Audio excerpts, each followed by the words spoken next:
Today's Cosplay Con Talk episode is sponsored by Moko Queen Color Contacts. Don't forget to use my code Wayne for 10% off at checkout at mokoqueen.com. With that being said, I hope you enjoyed today's episode.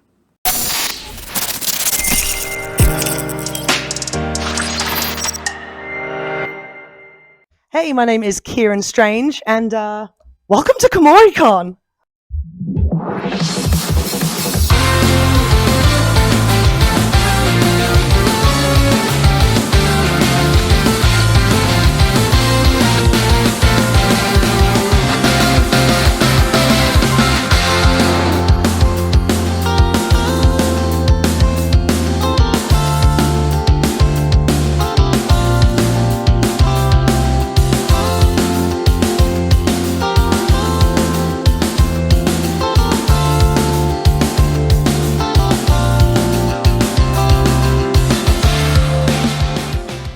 So, Stella, Sophie, how are we enjoying day 3 of Kumoricon? I know with the weather and everything and all that stuff, but starting with you, how have you enjoyed the con so far? It's been absolutely fantastic. We've been going here for a couple years now, and it just every single year there's such a great community. And this year, especially, we've met so many new people, and it's been really great. It is raining outside, so we haven't been able to take as many outside photos, but that just brings us closer to other people, so it's even better. And I see you won a trophy. Mine kind of Yes. a little back. Yes, I did. More on that. Yes, so we're cosplaying from a game called Uma Musume Pretty Derby, which is a roguelike manager simulator kind of thing with horse girls. And there was Careful that there's a. You can just. what I was saying was, oh No, no, you're you're fine. all good. So we were at a tournament last night for that game, and it was super awesome. And there was about 90-ish people there, and I got second place, which was Congrats. super, super awesome, and it was really, really fun. And I got a super cool 3D printed trophy from that. So yeah, Nice. and it's mimicking one of the trophies in game. So it's super duper awesome. I'm really happy about it. Nice. What about you, Sophie? How have you enjoyed the con so far? It's been so fun. It every year we come, it just gets better and better. Yeah, we've just been, prepping these costumes for quite a while. Yeah, we've been spending really long days just getting everything ready, and so to have it all come out and come out pretty much perfect, and just having so much fun, going to so many panels. I'm really digging it. I'm really excited.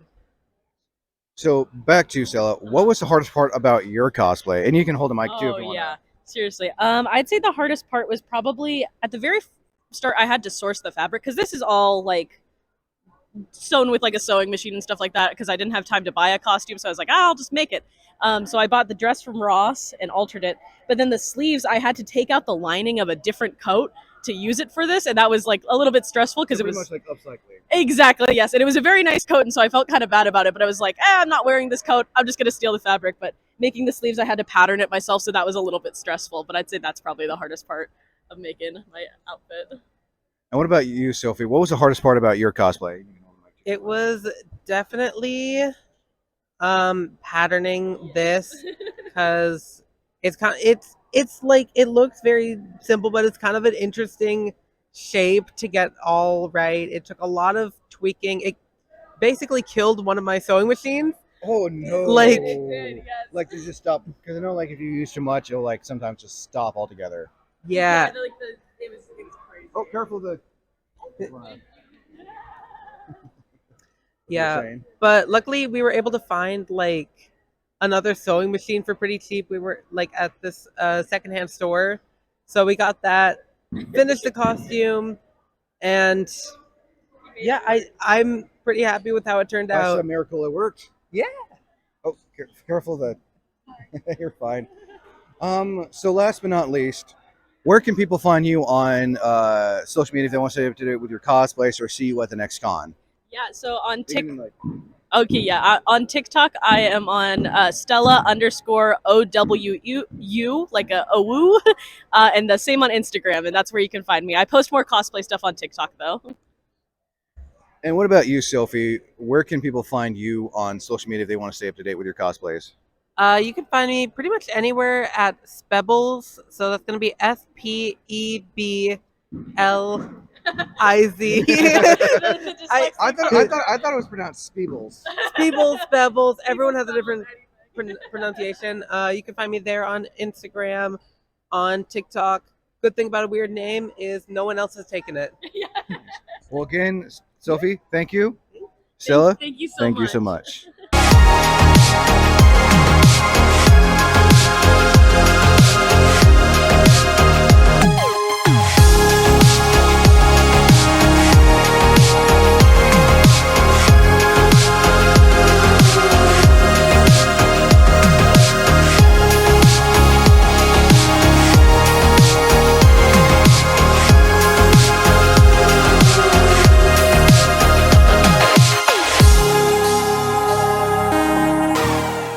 So, Absol, how are we enjoying day one? I know you just got here for Kumoricon 2025.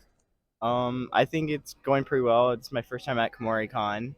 Oh, that's right, because I remember you trying to go last year. I keep trying to go and I can't, but I'm finally going, and I figured, gotta do a spooky cosplay for Halloween. So what better yet than Glitch Trap from Help Wanted? Nice. So I know we kind of briefly talked about it before, but did you make this whole yourself? about 90% of it, I made the whole suit all by myself. I made only part of this. I got this commissioned by Nikki Brutus on Instagram. Amazing person. Yeah, shout out to Nikki. I put the LEDs in it, and then I added a little more to it. Do you want to show up close and like the LEDs too, if you can? So, yeah, this is mostly all thanks to Nikki. There's LEDs in there. Oh, and everything else too. And you see the eyes light up too? The eyes. Boom. Oh, that is so spooky. Nice. A lot better at night. What's the visual like in that thing? Well, as you can see, it's kind of hard to see those little slits. Is where I peep through. So with the LEDs on, it's kind of hard to see. What about the contacts as well? They're just regular contacts from Moko. So like Moko Queen? Yes, Moko Queen. Good brand. You can just use them normally as normal contacts, is the ones I got. So these won't bother me at all with my glasses, which is amazing. So nice. So what made you want? What made you want to choose Glitch Trap from Help Wanted? I don't know. I just really always wanted to cosplay Glitch Trap. Plus, I don't know what gets me into cosplay is I always try to do lip syncs, and when I listen to a song, a nerdy song, you did. I think it was what Funtime Freddy. Funtime Freddy. And the way you were moving and everything. Yep. If I hear a song, I just like, I have to cosplay that character so I can do that performance. So, in a lot of the songs related to Glitch Trap, I just want to do performance too. Okay, if I look at the knife? Yeah, of course. Kind of reminds me of the Whirlpool knife from American McGee's Alice Madness Returns. Yeah. I tried being as accurate to Dead by Daylight because that's where Glitch Trap is. Glitch Trap is in Dead by Daylight, so that's where I grabbed a knife. I know also is Spring Trap. Spring Trap, yeah, or yep. William Afton, yep. And then I tried doing a little bit of the makeup and everything too for Afton. What did you think about seeing someone like Glitch Trap in Dead by Daylight? Do you think it's fitting? Huge fan. I mean, Afton is a murderer, so I just think he always comes back. He always comes back. Yep. What do you think of Matthew Lillard playing as? Love Matthew Lillard. He's so cool. I just saw a thing where he said like if the number 2 does really well, then FNAF 3 will be a movie, and that's all about Spring Trap. So I'm really excited. He does a good. I mean, from Scream to Scooby Doo to the Spring Trap. Yeah. Afton, yeah. So, but yeah, I'm really excited. And then, so my makeup is a little bit inspired by a YouTuber called Dako. He's a really popular FNAF YouTuber, and I just actually went to Universal and I met him, and I got a Glitch Trap pop signed by him and took a photo. Nice. What's the name? Dako. Dako? Dawko. I have to look that up. He's a British YouTuber, but he's probably one of the most popular FNAF YouTubers ever. Also, if you not to be like shout out or anything, but if you see in his latest YouTube video on Universal, I'm in it. Oh, nice. It's pretty cool. Huge fan of him. So. Now, where can people find you on social media if they want to stay up to date with your cosplays, your con stuff, and all that kind of stuff? Almost any and every social. It's Absolyoshi. So Absol like Pokemon and Yoshi put together. Nice. So, but any platform I'm on there. So. Well, it's good seeing you. It was great seeing you, Wade. Thank you so much. Thank you so much.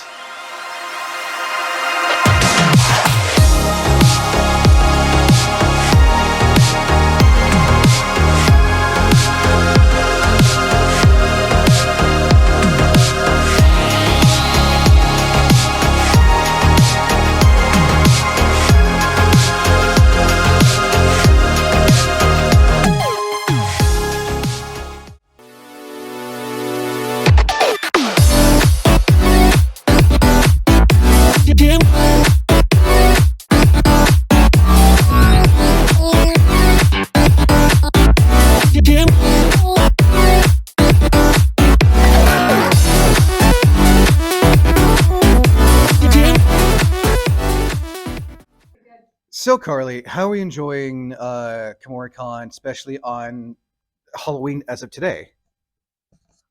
So the convention staff has already been incredible. The setup for the con is so flawless. Everything has been executed wonderfully.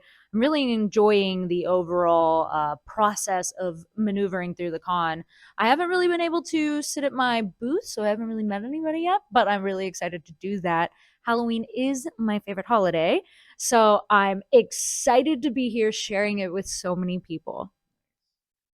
So, mind telling the folks at home who may not be familiar, what is it that you do? Because I know you not only do you voice acting, but you're also a content creator on YouTube as well. What's that been all like? So, content creation is actually allowing me to pursue my passion of acting. I've been an actor since I was 5. My mom threw me up on a stage at our community theater, and I did stage acting pretty consistently until I graduated from high school. And then voice acting was something that I kind of slipped and fell into. I didn't think that I would ever be able to be a voice actor. I thought it was for like super famous people, you know. I didn't think that any average Joe Schmo could be a voice actor, but here I am. And then YouTube is something that I've only been doing for a year, but we do anime reaction content. So I get to talk about my position as an English voice actor, and I also get to give some insight as to how production is done on the Japanese side, what little I know of the Japanese side. And obviously, if we watch dubs, I can give them my insight there. And people really love that. And I get to do it with my partner. And it's just a wonderful thing that we've been growing for a while. And now I get to balance my whole life with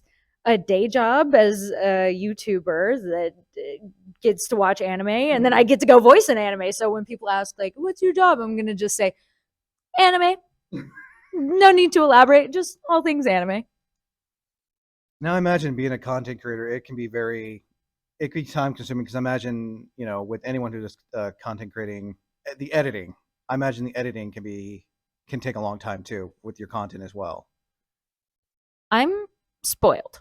I have not done any editing for the YouTube channel. That is all my wonderful boyfriend and partner who did that at the start. And then once we were able to, we hired editors. So he would edit a video, it'd take an hour and a half to 2 hours to edit a video down into a 12 to 16-minute video. And he's a wonderful editor, but it's exhausting if you are both in front of the camera and then also on the back end of things. Yeah. So we now have 2 amazing editors. We're looking for a 3rd editor. We have this incredible team that loves the content that we're creating, and it's really wonderful to just see it all come together. I actually had a moment recently where I was like, it was literally last night. I was like a little emotional because I was like, I'm just having these intensely profound feelings of gratitude beyond what I ever thought imaginable, because our team is so wonderful and supportive. And it's not just, our team of editors and all that. It's also like our friends and our family have just been so, yeah, it's been really wonderful. But yeah, I highly recommend outsourcing for editing if you ever get the opportunity, because it is so worth it to just be able to focus on one real aspect One to of it. my favorite content creators, they have like a big team of editors too. Yeah. Yep. So now I do voice acting. I've noticed you had the opportunity to voice Harley Quinn and Suicide Squad Isekai. What was that like, being able to voice such an iconic character? Because she doesn't have any voice actors, and this is like her first like anime appearance as well. What was all that like for that? So Harley is actually a character that I have loved since I was a kid. So I would watch the animated series with my father, and then when I ran out of Harley content on there, I was like, okay, I need more. So I actually turned to the comics, which is how I got into reading comics. And then I started downloading DLC. Like there's a DLC, I think it's called Harley's Revenge. From Arkham City. Yes. Basically Harley Quinn's wearing that. Basically, she just has to go full on goth after the Joker dies. Yeah, she goes nuts. And I just did everything I could to consume Harley Quinn content. I cosplayed Harley Quinn on 3 separate occasions. The first one was when I was 14, and then again at 15, and then again at 16. And then I would do I was hired to go to birthday parties as Harley Quinn. Really? Yeah, I was a costume performer at birthday parties. I heavily took inspiration from Arlene Sorkin. Rest in Um, peace. I know Arlene is queen, and people really loved my accent and my voice for Harley and my energy as Harley. I and then as a voice actor, I never in my wildest dreams imagined I'd ever get to voice Harley, and it's just another one of those things where if you think it's not going to happen, you're not giving yourself enough credit for what you're capable of and what the world can give to you, sort of thing. And when I got cast, I was at work and I was a nanny for 14 years. And so I was with this toddler and I got the news and I was shaking so hard I had to sit down. And the kiddo's parent was work from home. So she was upstairs in her office and she yells down and she goes, "Did you get it?" And I screamed. And the toddler cried. It was very scared, but he's okay. He's great. And it was just, it's another one of those things that I think about and like, when you're on a roller coaster and you go down and you get that full like electric feeling in your body. I get that feeling every time I think about like, wow, I've gotten to play Harley not once but twice. I'm her in the Batman Ninja versus Yakuza League movie too. Yeah. Does that version of Harley and your isekai version, do they have the same, or what's it like getting into Harley? Like you said, I know you took some inspiration from people like Harley Tork, and you also got someone like Tara Strong, who's also voiced Harley. So when I went into voice Harley for the audition, I was actually told no accent. And I was like, okay, this is gonna be hard for me because anytime I even think Harley, I immediately want to do accent. Like that Boston, New York accent. Yeah. And so I did what I call, and this is something I've totally made up myself, I call it the Harley quirk. And so it's just, it sounds like she's having fun with every word. She's chewing on every single word and she's got those inflections and it's not an accent, but it's a quirk. And so people go back and forth in the comments on YouTube actually like, was she doing an accent? That's the worst accent I've ever heard. It's like, guys, I'm not doing an accent. I'm not doing an accent. Every version of Harley has an accent. Look at Katie Kuoko in the Harley Quinn series. She doesn't have an accent. It's just pretty much her with just a little bit of a quirk, like you said. Right. Yep. I think that the lack of accent is being canonized now. I think it's like I've noticed. Yeah. The past like 30 years since she was introduced in the animated series to, now. Yeah, I think that because we have so much Harley Quinn content, they're trying to, and this is just what I think. I don't know. I think they're trying to steer away from the same regurgitated accent and cadence and timbre to the voice that keeps getting done again and again and again. And I really like that because I feel like not having to do the accent gave me room to make Harley really my own.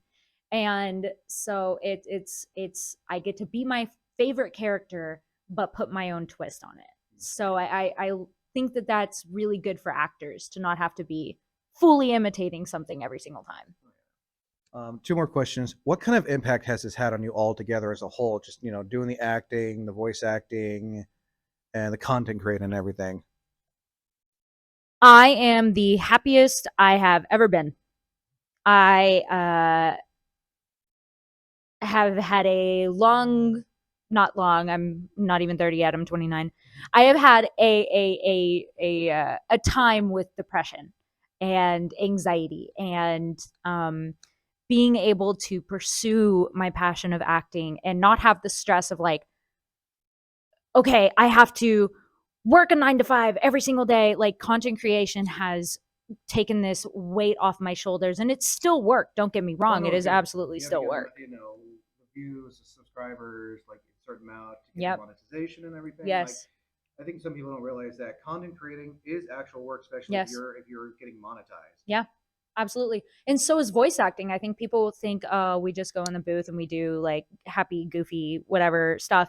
But it is a lot of fun. Don't get me wrong, but it is also a lot of work. Like I voiced Aiko in this horror anime called Dark Gathering, which, by the way, season 2 coming out, confirmed.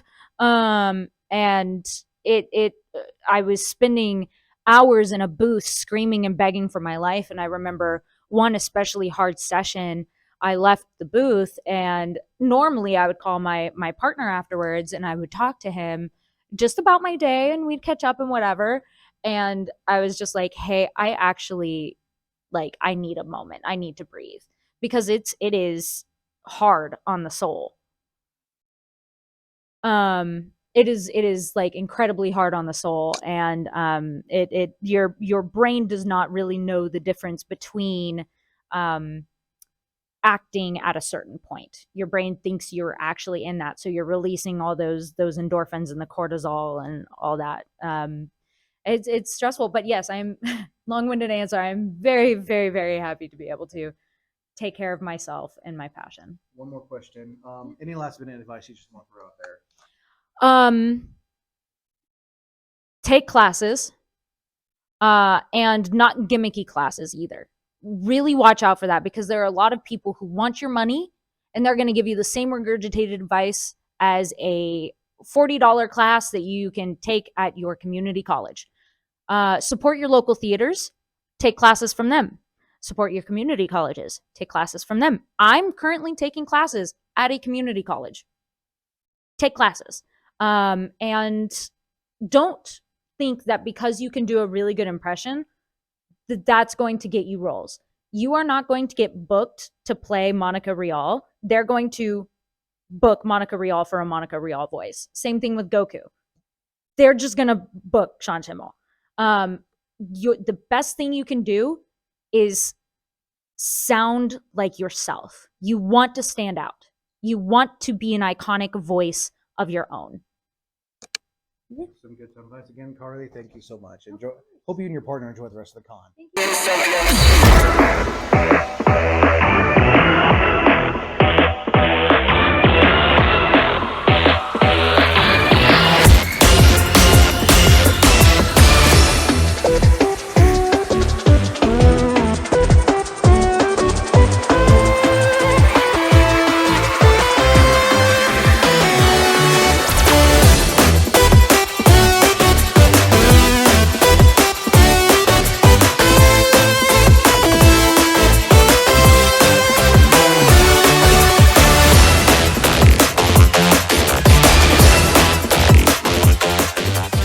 So, Don, how have we enjoyed Kumoricon 2025? How's it been for you, and how's it like? We finally we got a break from the rain.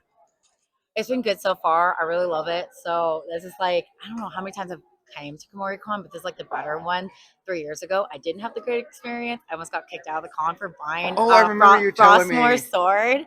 I was I like, thought, but they sell the sword, so you think they were not having a good day. They had short staff, and the staff was already like on edge. And I guess me just walking outside with the sword I just bought, they're like, what are you doing with a sharp object? Well, they're like, oh, you can get that piece fun. I was like, it's a real sword. I And can't. you bought it from one of the vendors in the hall. So you like I don't know. It's a bunch of rules and everything. And yeah, it is what it is. But I see you're cosplaying as Lute today, specifically Lute from season 2 after she loses her arm for the Battle of Hell. I got my angelic arm, and my little bracelet glows as well. I made this all in 1 week. So you literally con-grind. I did. You could ask my friend Nakia. I was literally like, I looked at Gravity music video. I was like, I'm gonna make this. She goes, do you have time? I was like, I'm gonna make time. So, I mean, I saw the process through your Instagram, especially with the wings and everything. What was the hardest part? And I see you got the contraption to remove the wings too. Yeah. So the hardest part was actually cutting out every piece of the feathers. My hand, my scissors, they're like, they're supposed to have like a soft part on it where you're like, when you're closing them on the handle, but it's so worn down. I had a huge, blister on my thumb. Oh, no. I was like, oh no, this hurts. And I work in the medical supplies area where I have to touch dirty soil, so I have to wear gloves and I double layer so I don't accidentally catch anything. For someone who's worked in the medical field, I completely have to be safe and everything. And I also have naturally already pointy nails. If you want to show a post. I got these to match Lute, even though I have already nails. So what was your favorite part about this cosplay? Finishing it. Finishing it in 1 week? Did you realize that you only had 1 week to finish it? Oh, I knew. I looked at the calendar. I was like, I can do it. Because I can remember seeing your Instagram. You were very hyping up this cosplay. I know, and I love it. It turned out so good. I love every bit of it. My favorite are the wings because they go back and forth like this. Is it held by PVC? Yep. So they made out PVC pipe and some EVA foam. Well, they're not held by EVA foam. The EVA foam, so it's 2mm and 3mm foam, so it's a little bit Okay, if lighter. Yeah, go oh, ahead. wow. I Yep. can imagine trying to get the wings just correct. Yeah, so I looked at birds. So every bird has different wings. Fast birds have this shape of wing, and exorcists have to be fast. So I did the fast bird wings. And I can kind I of think they're tell. falcons. I can kind of tell in the episode. Spoilers for those. Her like wings are slowly like. It looks like your wings are starting to come off almost. I didn't see that. I just think like maybe she's more sad, and so Probably. her wings are like drooping down. And how do you attach the halo to your wig? So I have underneath my wig is a piece of warbler that is like in like a little X shape, and then I have a little warbler sticking out from under my wig, and my it's a lace front wig, so I poked a little hole in my lace, and I have a little piece sticking up, and That's I paint it clever. white, and Oh, then yeah, I I put see this it. inside, so it's on there pretty good. Nice. Last but not least, if you like, where can people find you on social media if they want to stay up to date with your cosplays, your con journey, or your next big build? Dawn Frost Cosplays. You can find me on Instagram and TikTok. Thank you so much, Don. I hope you both enjoyed the last day of the con. Thank you. I hope you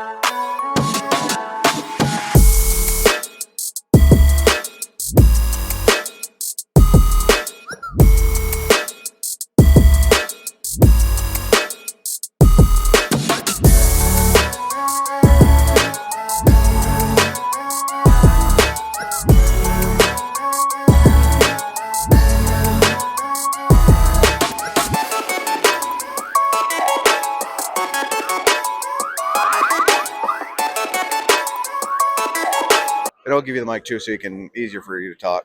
Okay. So, Chris, how does it feel to be back for Kumoricon for Hollywood Theater Movie Madness? It's always fun to be at Kumoricon. We love the local Portland anime community. It's just a lot of fun every time. So enjoying it. So I know it's been a while. Mind telling those at home what Hollywood Theater Movie Madness is all about and where you guys are located and how long you've been doing it for? Yeah, so we'll start with Movie Madness. Movie Madness is a video store that opened in 1991 on Belmont and 43rd. Yes, and we actually keep many VHS for rent in the store today. For instance, with anime, if it has a different dub on tape versus DVD, we'll keep the VHS. So it's kind of a film preservation effort, film archive.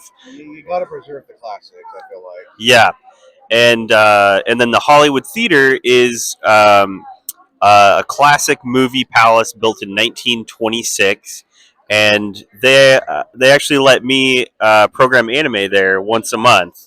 So we've done this year Gunbuster, the original 6-episode OVA. We also did War in the Pocket as a 6-episode screening. Lots and lots of classics. Coming up a week from today, we have Gurren Lagann. We're going to do both films as a double feature with a market. I only thought they only had the TV series. I didn't know there was a movie for Gurren Lagann. Yeah, there are 2 movies. They're abridged films. However, they add new animated sequences, and the endings of each film are different as well. So, what's it just been like doing this for as long as you have, and being able to go into cons and show off, the merch, and I'll be sure to grab a shot of the stuff too. But what's it just been like coming to events and letting people know about this amazing place and what you all do and everything? Well, I started working at Movie Madness in 2015. Oh, 10 years now. Yeah, 10 years now, and it was. I visited the store the first day that I moved to Portland. I was just I don't know, it was like a magnet for me or something. So it's just amazing to get the opportunity to turn new people on to the kind of film culture that I love so much. And I don't know. Portland is a really rare place where we get to have a video store, have an art house theater in almost every neighborhood, and a lot of stuff has been preserved here for a long time. Yeah. Portland has it still has a bit of the '90s in it. In other cities, it's harder for these kinds of organizations to stay open, and here we find that not only is it celebrated, it's one of the reasons that people want to come visit Portland and move to Portland is to live in a place that values, the arts and film history and everything like that. And last but not least, where can people find you guys to stay up to date with the Hollywood Madness Theater and the events and stuff like that? Yeah, you can join the Hollywood Theater's newsletter on their website. Hollywood Theater is there. There's a line of cosplayers doing a dance in front of us.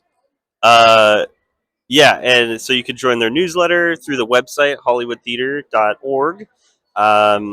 And for the anime events particularly, because I think that's what your base likes a lot, or anime, nerd stuff, movies. Cool. It's pretty much everything nerd and geek related, pretty much. Nice. There's an Instagram handle, animehem_PDX, and we post all of our screenings there. We'll be posting the December show in about a week to that Instagram, so follow that. Stay posted on all the fun new stuff coming out, and yeah. Well, I think that should do it again, Chris. Thank you guys so much again, Thank you. and I'm so glad to see you guys here again. It's always nice to see you. Are you guys gonna be here next year? Yes, we'll be here every year they let us. Nice. Well, thank you so much. Yeah.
So, Colleen, how are we enjoying day one? And you said you're cosplaying as Cleo from Monster High?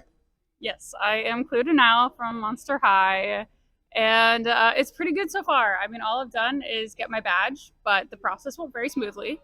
So you can't say that for every con. The line wasn't line because I know yesterday the line were long round 1 to 2. Yeah, no, it is very good. They got a lot of space here. It was not raining yet, so Knock on wood. I feel like we got a recipe for a good con weekend. So, what was the process that went behind this, and how long did it take? Oh, this took like a month or two. So all the fabric had to be custom printed because, you can't just go to the store and get find something. I mean, if you can, it would probably cost a lot. Yeah, to find fabric that has little beetles and stuff on it. So I got it.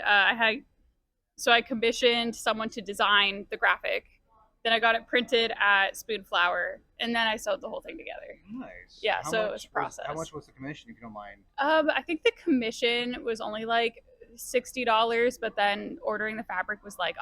Oh yeah. So wait, you order the fabric, and then they put the design. How does that process work? You just upload an image.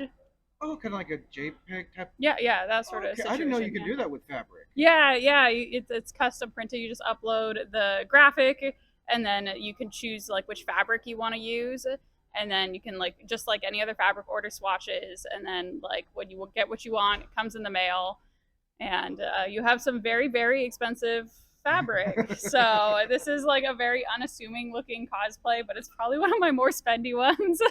Really? Yeah. How much, if you don't mind?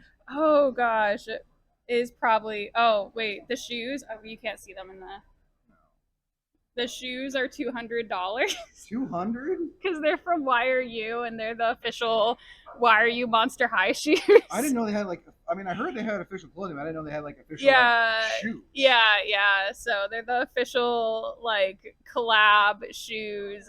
So between the $200 shoes, the $100 fabric, like probably throwing like another like 50 to 100 for the other pieces. You know, we got jewelry. And then did you do the wig yourself? I styled it and I sewed in the tinsel wefts. Yeah, Ooh, yeah.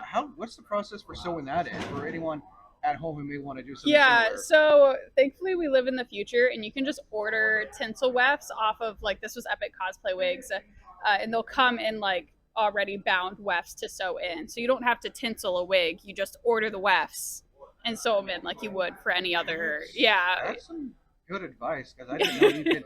Because I've seen wigs like that, specifically anime wigs, but I don't know how they do that. Like I don't know if you can like just buy them the way they are, or you have to like put them in yourself. Yeah, it's just you just hand sew in to the wefts and they're already bound and like prepared for you. How long did that take specifically for this wig? It doesn't take super long. I want to say like probably an hour or two because there wasn't a lot that I had to sew in. But yeah, deceptively simple looking costume that was very expensive. Now one last thing, where can people find you on social media? Social media, they want to stay up to date with your cosplays, your content. I also know you have a YouTube channel where you give a lot of informative cosplay and con stuff. Yes, I am Colleen Cosplay on both YouTube and Instagram. Thank you, Colleen. Thank you so much.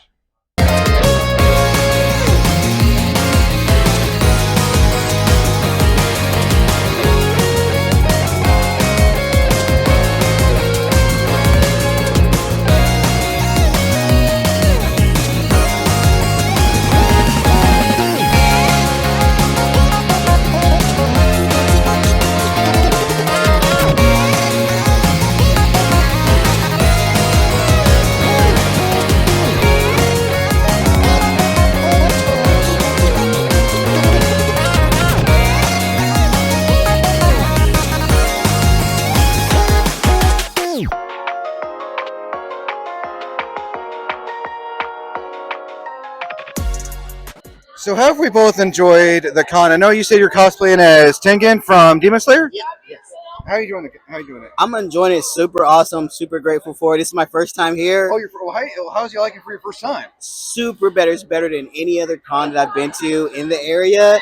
Hands down the best con here. So. And how about you? How are you? And by the way, I love both your guys' cosplays. Thank you. How are you enjoying the con so far? I am absolutely obsessed with it. It's so much fun seeing everybody's like creativity and like cleverness has been like the most amazing part of this con. Absolutely.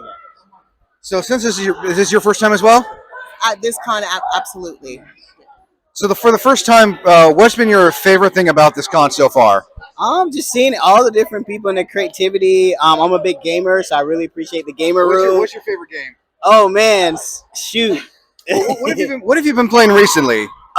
So recently I was playing Street Fighter, Taken, and what was the other game we played?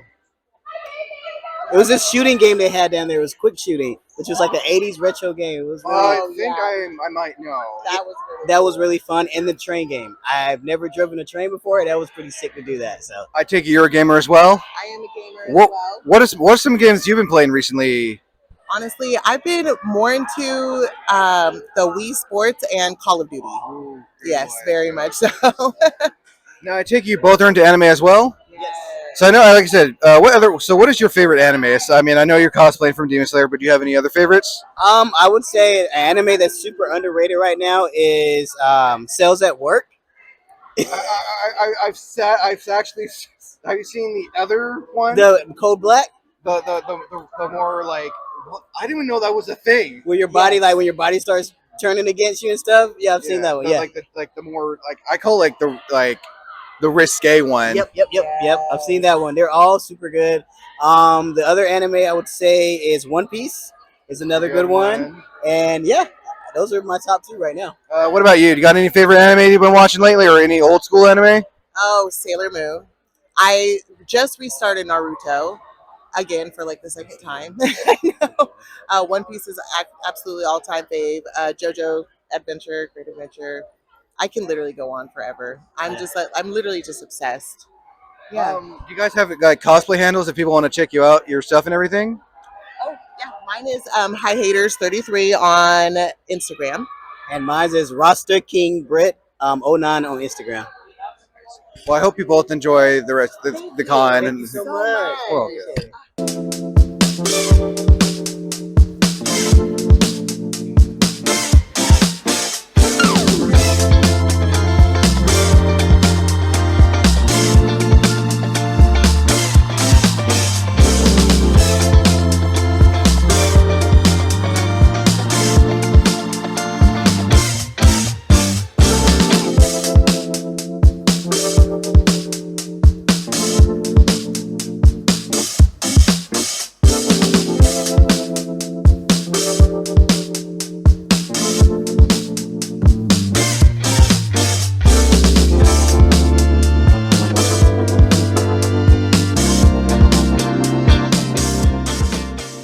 So I'm here with Uptown at Kumo Day 2, and you can hold the mic if you want to. Sure. How are we enjoying the con, and how does it feel to be back?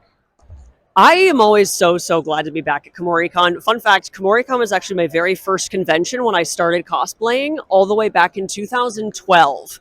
That's me dating myself right now. Yeah, older than I look. But I've been coming every single year ever since 2012. I've only missed 1 year, and that was right after the comeback from COVID. And I know with that, not everyone was wanting to go to cons, not everyone was wanting to mask up, but cons were back, and if you wanted to come, you had to, or you'd be like, nope. Exactly. I wanted to give it a gap year to kind of work out all the funk, all of the And also icky probably, sicky. Yeah, you get feeling better too. Yes, 100%. Thankfully, I have actually never caught COVID. Well, that's a good thing. I made it out unscathed so far. Fingers crossed, knock on wood. There's nothing It's wood. pretty much like a minor cold, but if you're immune compromised, it's just like best to lie low. Yes, absolutely. But yes, it's been so glad to be back at Kumo. Kumo has become my lip sync work con. As the co-founder of the Cosplay Lip Sync Showdown here, that's the main event that happens every year on Sunday.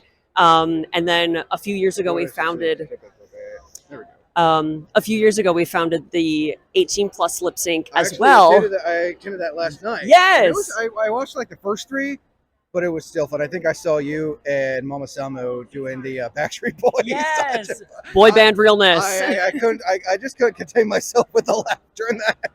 That's good. We love to give some smiles and laughs. It was so much fun, and those events are near and dear to my heart. And so it's been great to host those year after year with my fellow co-hosts. And this is our 9th year doing it.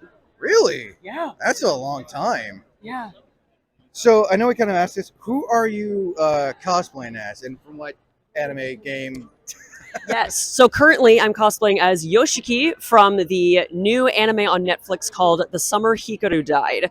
It's a horror queer romance show. The hand mark, the hit Yes. hand mark. Is that like a, what is that? It's like a show. it's like a spirit handprint. So the other character in the show, Hikaru, that my partner is cosplaying at the moment, grabs my character during the show, and he's basically a spirit or like a cursed god inhabiting a mortal body. How did you go about doing that? So I took liquid contour and I put it on his hand and had him actually grab me to make a handprint. Wow. And then I took a old cream makeup bruise wheel that I had back in my college days for theater stage makeup, where you can do like special effects makeup, and stippled a bunch of colors and layers to make it look like a real bruise. So you use tones of like blue, purple, red, yellow, and flesh tone to make this kind of model effect. Now, what's it been like cosplaying for so long as you've been cosplaying for, since basically, as I call it, if you've been cosplaying for 10 plus years, you're a cosplay veteran. You've seen you've seen the cosplays change. Yes. You were there for when like glom circles, yaoi paddles were just dying out. Oh yeah. It's been so interesting to watch the community shift and the whole cosplay realm evolve over time. Because you're right, like when I first came into convention scenes, it was like glomp circles, There were paddles, like there were different series that were at the vertex of their popularity. I Like call them convention, bad convention, cringe convention trends. The stepping on the spit, yes, the smacking. they walked so that we could run. It was like Homestuck was really popular, like Hitalia, certain fandoms were really at their peak. And now it's like there's always going to be new things that are coming out. The certain conversations around cosplay are different, which I think are moving in a really good direction. Things such as like, it's so popular here. Wow. Everyone's having fun. That's what it's all about. Things like the conversations around conventions, I think, are moving in a really good direction. We're like talking about how cosplay is not consent, talking about like getting consent from. It's one thing I have to say in that way, because if I don't say it that way, it's not going to get the point across. Exactly. It's and like no holds barred. It's not a joke. Like cosplay is not consent. It's a very easy when you're in a realm like this to look at cosplayers and say, "Oh my gosh, that's my favorite." There we go. Now we're Yeah, it's like when you see a cosplayer, it's really easy to encounter somebody and get lost behind that filter of you're my fictional character that's stepped out of the screen. Oh my gosh, and you forget that there's just a human being behind it. It's not like Disneyland where a little kid, you're like, oh, I want to hug Mickey, I want to hug Goofy. Yes, like, we're not all paid character actors here. Like I would say, with kids, I kind of understand, Mm-hmm. but with adults, it's like you're a grown ass adult. Sorry when I say that, but you're a grown ass adult. You should at least ask permission. Not like, oh my god, say the thing, do the thing. Yes, Like, exactly. No. And certain costumes that somebody might be wearing might be very delicate, might be very breakable. So if somebody's Especially going to with your makeup, it can easily smudge. exactly, if it's not sealed properly, you have to be sure to communicate that to people. And so there's a nice buffer bubble around people now where it's like you can have these really great conversations and still relate on so many different aspects, because you see somebody at a con and you already know we can talk about so many things already just based on what someone's wearing, what merch they brought out of the artist alley. Great way to network and make friends. Now, real quick, where can people find you on social media if they want to stay up to date with your cosplays, your cons, or if they, want to later down the road, if they're older, want to, be part of like the whole lip sync community? Yes, absolutely. You can find me on YouTube as Uptown Cosplay. You can find me on Instagram as uptown.cosplay and Uptown Cosplay on basically everywhere else. Those are my two primary platforms. I do a lot of in-character acting and stage work, character panels. I'm a trained dancer and performer, so you can see me do a lot of like performances and character interpretations on stage and in front of live audiences. My roots are here at conventions, and so I always like to stay grounded here in the community and do events in person, because these kind of shenanigans, let's never let them die out. It's what conventions are all about. Well, Uptown, thank you so much. Finally, Absolutely. A pleasure to meet you.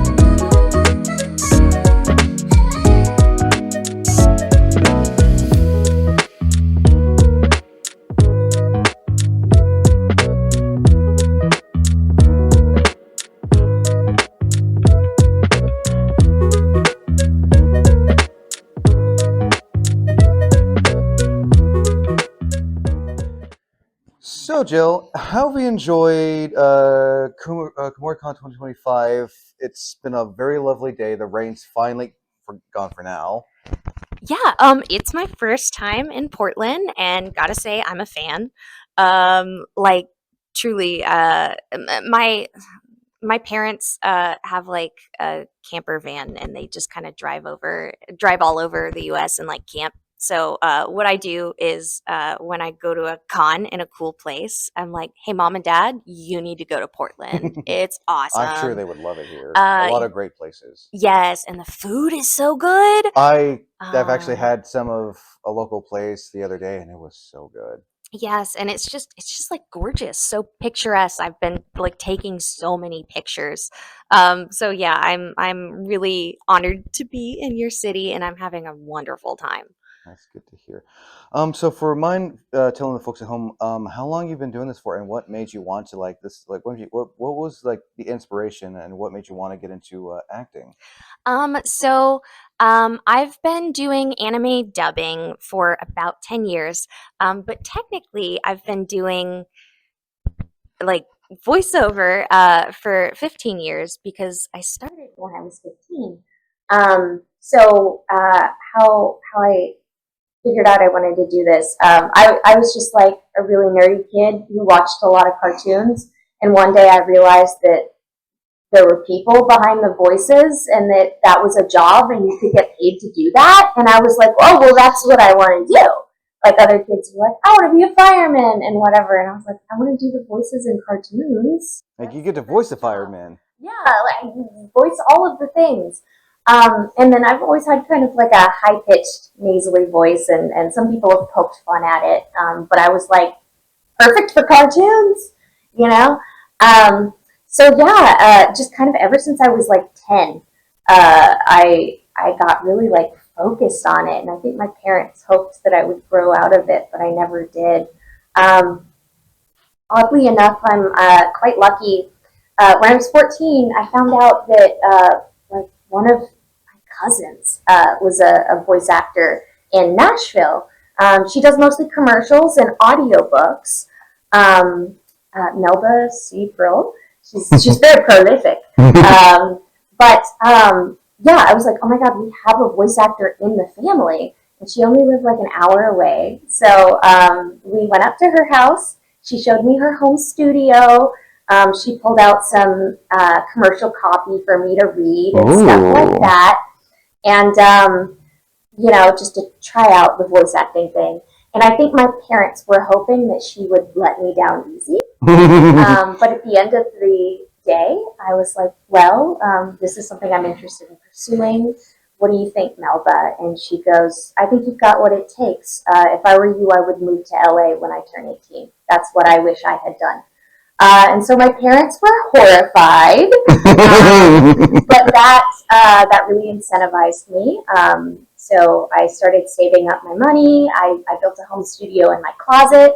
Ooh, I noticed a lot of voice actors like to build like in like that one decent sized space. It's actually a really great place to record. Even if you don't have like a lot of great sound treatment, just your clothing is really good at dampening sound. Good advice. But yeah, so when I was 15, I set up a little studio in my closet, and while I was all throughout high school and college, I was going home after school and recording auditions, recording projects. I actually earned a bit of money doing it, and made some friends, made some connections.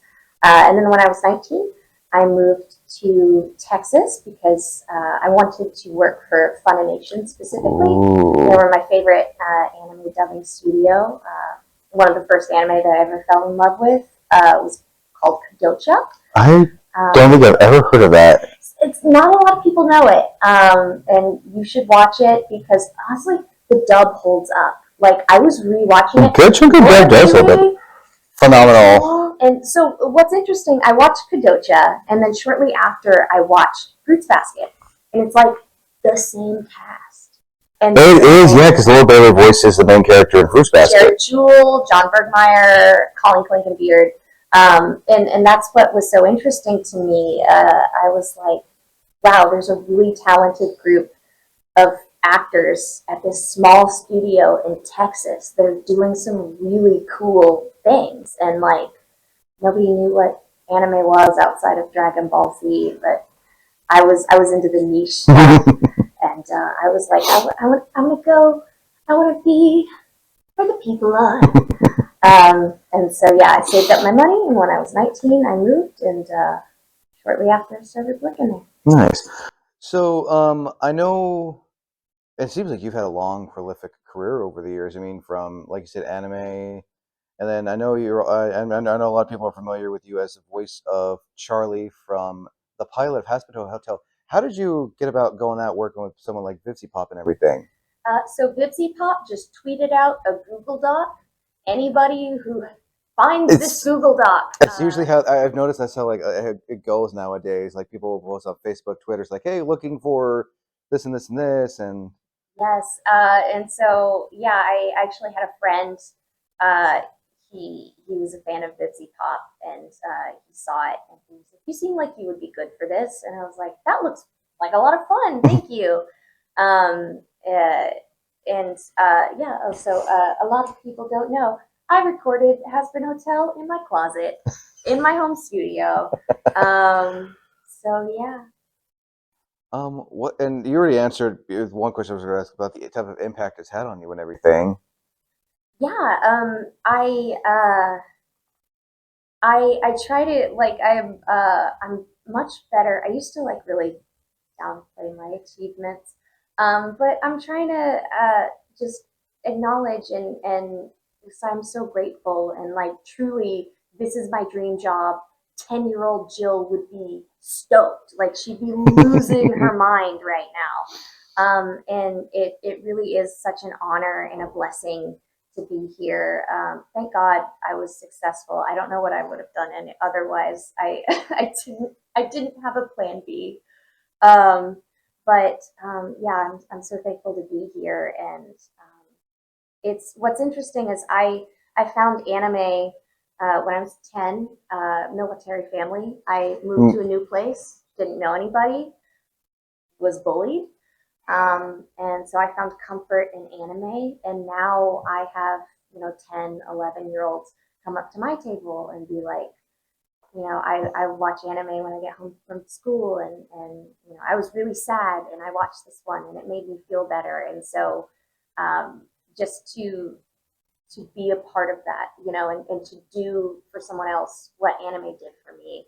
I think the anime community is can be a really healing and Oh, accepting space. I completely agree. Like I feel like as kids, school was rough. None of some of us didn't have a good chunk of friends, but we found that escape into anime, and I feel like to this day it's still not just an escape, but I feel like it's also mentally good for someone to like watch one of their favorite shows like you did as a kid, and like how you said people are coming up to you like I watch anime and you're my favorite, and your characters are my favorite and stuff like that. And I feel like there are, in the modern age, it can be hard to find community. And I feel like anime conventions and fandom in general is just a great space to find community. And I know a lot of people have, some of their best friends they've made through fandom. Yeah. Okay. What kind of advice would you want to give someone who may want to get into this? Because as I always mention and ask, some people think, oh, it's voice acting. I can do this easily. I can money and this and fame, and but they don't. That's I know it's kind of stereotypical, but I know there are some people who just see voice acting as a means of getting famous and making money, but that's not all what it's about. That's so funny because the pay is not awesome. No, I appreciate your honesty though. But what's strange, anime has blown up. God, especially One Piece, like, Oh yeah. and but it so we make most of our money at cons because the pay is a little bit weird and we don't get royalties or anything like that. But just recently have people been going, oh, this is something that I can do to get money or famous or whatever. And even when you're successful, you don't make a whole lot of money. Like it's I'm not like they're like the Chris Sabbats and stuff with Oh yeah. 200 people. And they're like, no, they're like now doing like, they're at that point where they're wanting to retire, but they still want to like teach the next generation of voice actors and everything. So that's why like him, D. Bradley Baker have like classes and everything. Which is a good way to get to learn is through classes, which they didn't have those when I was growing up. But oh goodness, the question. What was the question? Advice. Advice. Okay. I had to think about that for a minute. Well, I like to say, if I can do it, anybody can do it. I truly, you should have seen me growing up. I was so shy and so quiet, and I had like zero self-esteem, and I was so awkward. And moving and pursuing this is really stretched me, took me out of my comfort zone. But I was passionate, and so I think if you truly are passionate about the work, um, you can be unstoppable. And most of the actors that I do see that are successful are anime fans themselves. And a lot of the new actors entering the industry right now are anime fans who, like me, got into it. Got into did theater and did all sorts of acting, but wanted to get into this type of acting specifically. Whereas a lot of the older guard, Lucy Christian, Monica Rial, Chris Sabat, were just actors in the area, and then they were like, "Oh, anime! I don't know what that is, but I can get paid." But now, I mean, Monica Rial, she's voiced hundreds, Chris, Sean, and all of them. Laura Bailey, Troy Baker, they're all. But a lot of them, they were theater actors working in Dallas, and they just kind of fell into it. They didn't necessarily. And they didn't have like what we have nowadays, where you can go online and like, oh, I'm a writer animator looking for people to voice in this. If you're interested, please here's the Google Doc, like you said with Bibsy Pop. However, I will say, because some people are like, oh, well, I don't want to do theater because I want to do voice acting. All types of acting helps. All types of and what I learned in theater has been so beneficial to me. And like every actor you talk to is going to say do theater. And theater is really accessible because it's school. They have community theater, college. It's a lot more accessible. And like your local improv nights at a bar or something. Yeah, and even just like. So one weird thing that I did was local radio stations. I was like, do you guys have ads? I can record ads for you guys for free. I just want practice. And they were like, yeah. And so just sometimes just like ask people. You could do free voiceover. If you're passionate and weird and obsessed about it, like I am, you will be unstoppable. That's a really good sound advice. I think that should about. Yeah. Again, Jill, thank you so much. And again, I love the outfit. Thank you. You too. So much. Yes.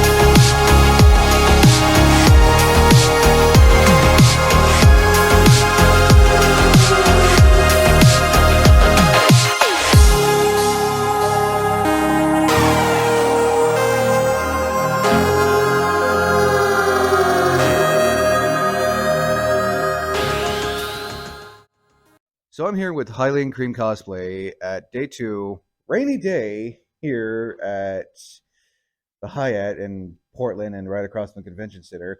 How are you enjoying day 2 of the con so far? You can hold the mic. It's been really nice. It's my first time in the Pacific Northwest, so I've been just really enjoying the weather from California. So it was 90 degrees before I left in the fall. And then I get here and it's raining. So this has been lovely. People have been super sweet, and I'm excited. The masquerade's tonight, so I'm excited to see all the contestants on stage. So, how long have you been cosplaying for, and what got you into cosplay? So I've been cosplaying since 2011, so I think like 14 years. I got into it just because I started like seeing videos of people at Anime Expo on YouTube, and I thought, wait, you could dress up outside of Halloween. And I'm really grateful because my parents, like, I asked them, I said, can you buy me a wig on eBay, and can we go to the thrift store and get like stuff so I can make a cosplay? And they were like, yeah, we'll do that. And yeah, my grandma, when I kind of got more into wanting to actually like, at the time, no one was selling cosplays online like that. I don't think anyone was. No. So my grandma helped me start sewing. And yeah, I went from there, and then I started competing, and here I am now. So you're in that category, as I put it. If you've been cosplaying for 10 plus years, you're a cosplay veteran. You've seen the change of cosplays and conventions. What's it been like cosplaying for over 14 years? Oh gosh. I've mainly been on the convention side of things. I mean, overall, I don't want to sound negative about it, but like the fast fashion-ification of cosplay I've seen. I am noticing more people now, especially with everything hitting, they are getting more into going back to making their stuff, which is really nice. I think it's always fun to have your own flair, learn a new skill. Never hurts. Yes, I do. So it's kind of nice to kind of see that, combat it. I love seeing people make their own stuff and what they add to it. But also in the competition scene, I have seen just so much growth, especially back then. Foam was just kind of starting to take off, and that was the big, like, we need to make all of our props out of this, we need that. And now it's 3D prints, and that's just crazy to me, how just technology's advanced super far. Even I've been able to judge alongside a lot of veteran, even older than me cosplayers, and hearing their stories of how starting like out in the 80s and 90s and competing then in the early 2000s versus judging now, and seeing the skill level from that to then, even like in compared to what I have, it's really crazy how far technology has pushed cosplay. So I see you're cosplaying as Freerin today from the anime Freerin. I've yet to watch it, but I've heard nothing but good things about it. Mind telling the process that went behind the outfit and her staff as well. And also, what made you want to cosplay as Freerin today? Yeah, so my friend is also judging Novice Cosplay. They ended up letting me know. They're like, we should cosplay together one of the days at Kumoricon. I said, oh my god, finally we should. And I had not watched Freerun at this point. I think it was like 2 months ago. And they were like, yeah, we should do Freerun. I have this cosplay. I'm like, okay, I'll watch it. Loved it. I'm just bad at getting around to new animes. I'm very busy. I'm an educator in my spare time. I'm a sewing educator. So while I do get to sew, I don't get too much time to enjoy video games or anime much anymore.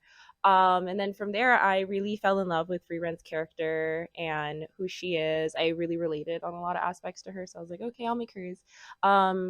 I work at a fabric store, so I was able to get all this pretty good discount. So I was like, okay, well, we'll make Freerun. It's really easy. She's just a series of circle skirts and a bodysuit. So I was like, this will be easy peasy. And I think I did in a little under 2 weeks. The staff was a little bit more. I'm very new to 3D printing. I'm more of a 3D printed? the top part, and then the bottom is PVC pipe. Yeah. I'm not super great at prop making. It is definitely something I would like to work on into 2026. I am a needlework girly, so like this came together no issue. Like there was not a single problem. I just threw it together between home and work. But this slight crash outs happened in the process between building this week before coming here, but I got it done before I went on the flight. Also, good old concrete. And also, I do like the fact that you got butterflies on your nails too. I unfortunately some of them have fallen off. The life of a working girl, but yeah. So you said you're a sewing educator. What is that? Because I'm not familiar with that. I'm sure people aren't home or for not familiar with that. So mind going a little detail what that's all about? Yeah, so I actually, I am a sewing teacher as my day job. I get paid to teach people how to sew. So I work at a little sewing shop in Orange County in California, and it also is fabric, so it's nice. But I'm also a Janome educator, so I do get the chance to travel around the country and get to educate people on not only Janome products, but overall like sewing techniques and stuff like that. I started as a Janome maker a year and a half ago. I was brought on for that, and that was more of a brand ambassador. So I was able to use their machines to make online tutorials. So I was able to do really fun like cosplay-esque stuff. I did a lot of embroidery, and then they promoted me to being a freelance educator for them. But yeah, I love posting about and have always loved sharing things I've learned. I've loved being able to connect with other sewing educators. And just overall cosplay educators has been really fun to see that kind of grow. So people who just overall take the time during cons to run panels, workshops, online content and stuff, just all around cosplay, anything to make your costume, whether it be foam smithing, 3D printing. Yeah, and I've been able to do workshops at cons as well. So I'll be running one this weekend. And I panel at cons, but it's been nice to meet people and get to help people kind of get started on their cosplay journey, because learning new skills can be very daunting. Oh, I believe it. So another question I always ask cosplayers: what kind of impact has this had on you on a whole with all the cosplay and stuff? Like, what's it been like just for you doing something that you've enjoyed doing? Yeah, well, cosplay is the reason I became a sewing educator. I was a music major first. I just cosplayed very casually in college, and then over the pandemic, I dropped out and was like, I had one competition experience at Anime Los Angeles, and it essentially made me completely switch my majors. One of the judges just told me to keep going, and it like gave me the confidence boost I needed to enroll in a community college with a fashion program. and kind of just better my skills, try new things, just keep sewing. And because of that experience in cosplay and competing, I was able to meet a lot of people who were able to continue to kind of keep me pushing on this track to doing this. I've been able to go to conventions and network with companies. So yeah, without cosplay, I would not be a sewing educator. I wouldn't be working with brands like Janome. I wouldn't be right here. Now, one more thing, be like, where can people find you on social media if they want to stay updated with your cosplays, your cons, and stuff like that? Yeah, so mainly on Instagram is Hylian Cream. Oh, hello. Hello. I know I'm like talking this way. You can find me on Instagram, just Hylian Cream. I am gonna start posting some more on YouTube. I'm just very busy, but it would also be under Hylian Cream Cosplay. Thank you. Thank you so much.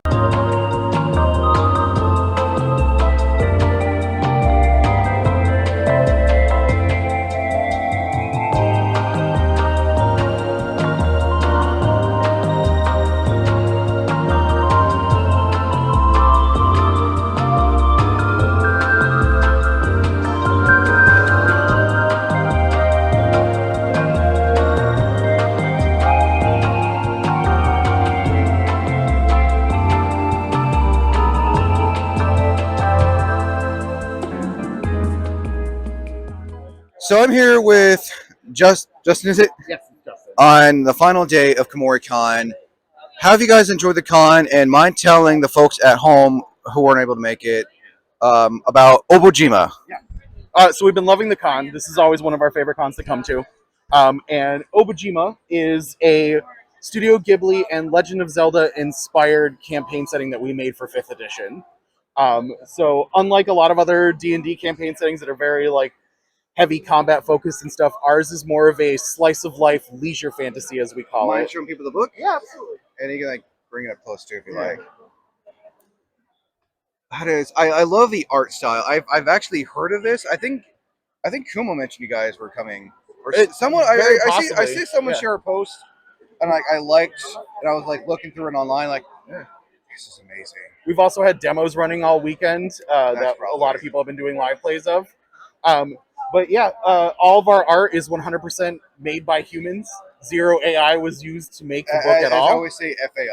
Yeah, we agree. We are do not like AI at all, so we don't use it at all. It's just garbage and dog water. Yeah, we have a collection of artists from all over the world. We have about 9 or so artists that contributed to making the book. Nice. We've also got our second book in the last few days of its Kickstarter right now up on Kickstarter. That is book 2 is Tales from Yadaman, which focuses on the largest city in Oboijma. And we're so also it's basically has like a whole on lore and everything. Oh yeah. But our original book has 11 new subclasses. It's got all kinds of new spells, feats, magic items, monsters to both meet and fight. Despite it not being combat focused, there is still some combat in it. I mean, not every fantasy RPG needs to have combat. Oh, absolutely. You got your slice of life type ones too. Yeah, we've had our DMs in our Discord and stuff have told us that they get into combat maybe once every 3 to 4 sessions, and we even have some DMs that have designed completely combatless campaigns for Oboijma as well. And see, that is a possible thing to do. Yeah, it's totally possible. I mean, they did it with Wild Beyond the Witchlight, which actually one of the writers who wrote on Wild Beyond the Witchlight, I think actually both of them also worked on this. So we have actual D&D writers who worked on this. Nice. So we have Adam Lee and Ari Levitch, who have done a lot of some of the more famous 5e modules and stuff, have now been working with us.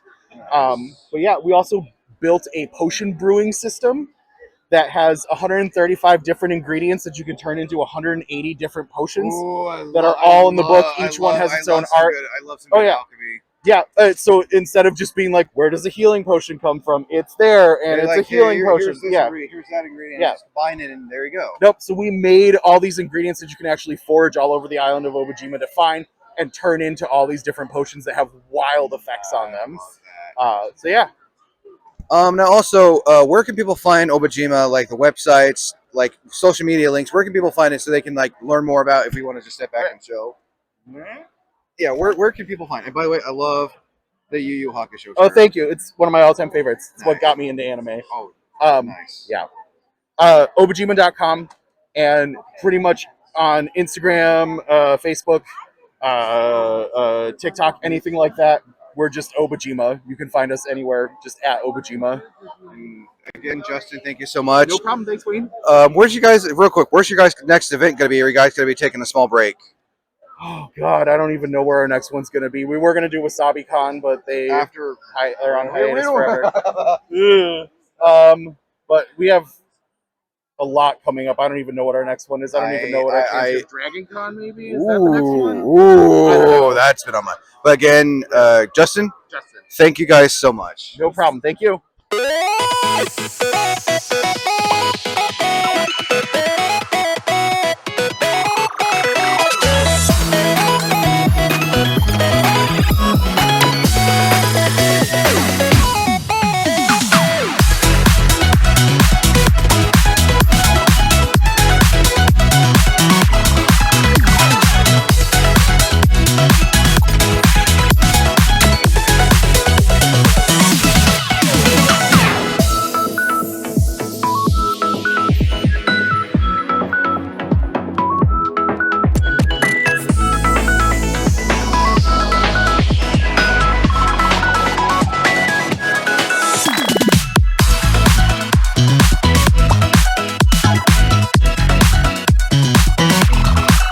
So it is finally day 3, last day of Kumoricon.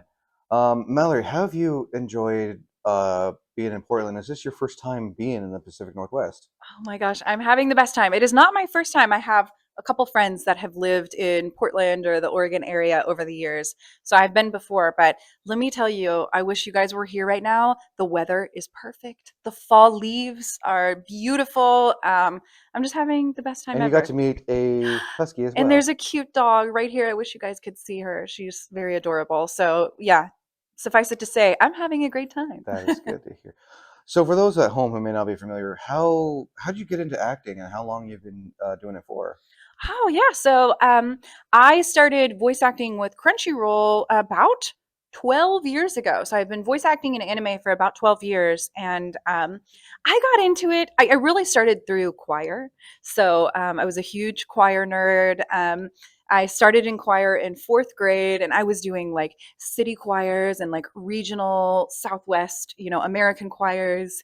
And that really helped me sort of exercise my vocal cords, get used to using my voice. And then that transitioned into more musical theater and opera and then theater.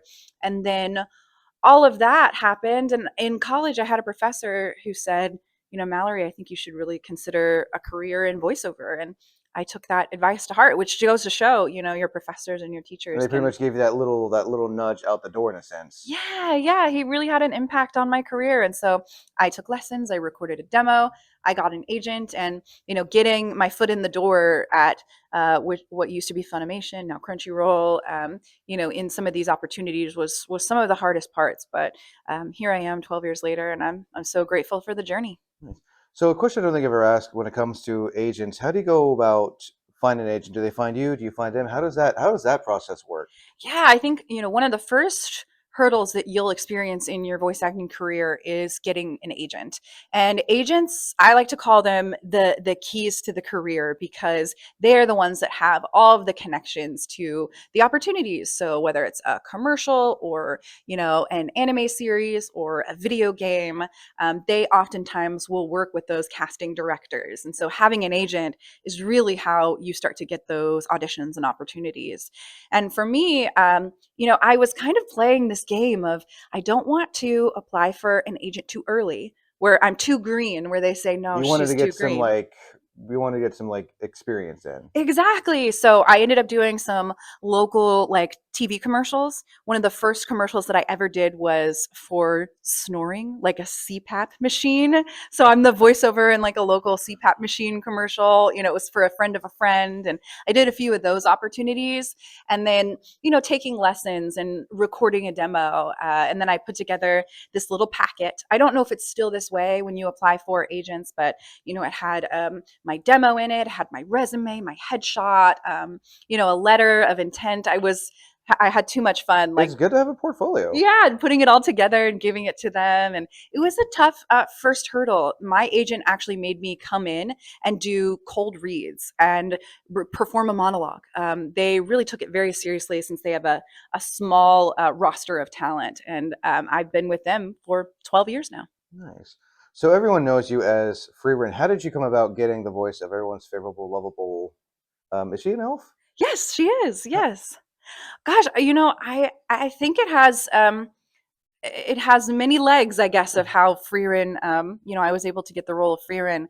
Our director is Jade Saxton, who is an incredible voice I feel actress. like I've heard their name before. Yes, she's incredible. She's also a great director, and we had worked together on a very different show called High School DxD. So I was voicing Ross Weiss in that series, a very different character than Freerin, but that's where I think Jade and I really started to get to know each other. She got a sense of my abilities and my performance, and then she, was thinking of people for the roles, and she thought of me. And so it was a really kind of wonderful surprise. I remember walking down the stairs in my house and getting the text of, would you accept the role of Freerin in a show called Freerin? And I was like, oh my gosh, a title character. What? That's so cool. So that was your first main character role? I would say probably not. My first main character role maybe was a couple years into my career in a show that nobody knows about called Izetta the Last Witch. So I voiced Princess Fine. Very cute show. I really like it. Nobody ever knows about it, which makes me bummed out, but that one was really great. And I feel like that was my first step into, main character energy, but voicing a title character where my name is the title of the series. It's rare seeing animes or shows like the title of a character. Yeah, that was definitely a first for me. And so I was geeking out. I already knew it was going to be big. And then seeing the YouTubers who had reviewed the manga and were like, this is going to be really good. I just got so excited for what was to come. Now, what's it like seeing people cosplay? Because I know with you being, go to cons, there's always a chance of seeing people cosplay. What's it like seeing people cosplay from the stuff you voiced in? Oh, it is so cool. I absolutely geek out every time I see a Freerin. If you see me on the con floor and you hear someone say, hi, Freerin, hi, Himmel, hi, Stark, that's probably me, because I love to just call out any characters from the show that I see out there. There is so much creativity in cosplay. And honestly, I have so much respect for cosplayers because I tried once to wear the Freerin wig and it was getting in my eyes and it was itching my head. And so the creativity that I've seen, even here at Kumoricon, I saw a cosplayer who basically had a mimic backpack. It was giant, a huge mimic basically attached to her back. It was so cool. And she was giving out little tiny grimoires that were about this big, which was also very comical given how big the mimic was. I love it. But yeah, the creativity is outstanding. And I love seeing so many Freerins at Comic-Cons. My last question, what kind of impact has this had on you, voicing? And I guess also adding to that, what type of advice would you want to give to someone who may want to get into this line of work? Because it may look easy to some, but others is you've literally had to put in the work too. Mm-hmm. Yeah, that's a great point. I would say, Freerin has really changed my life. And, I really do mean that.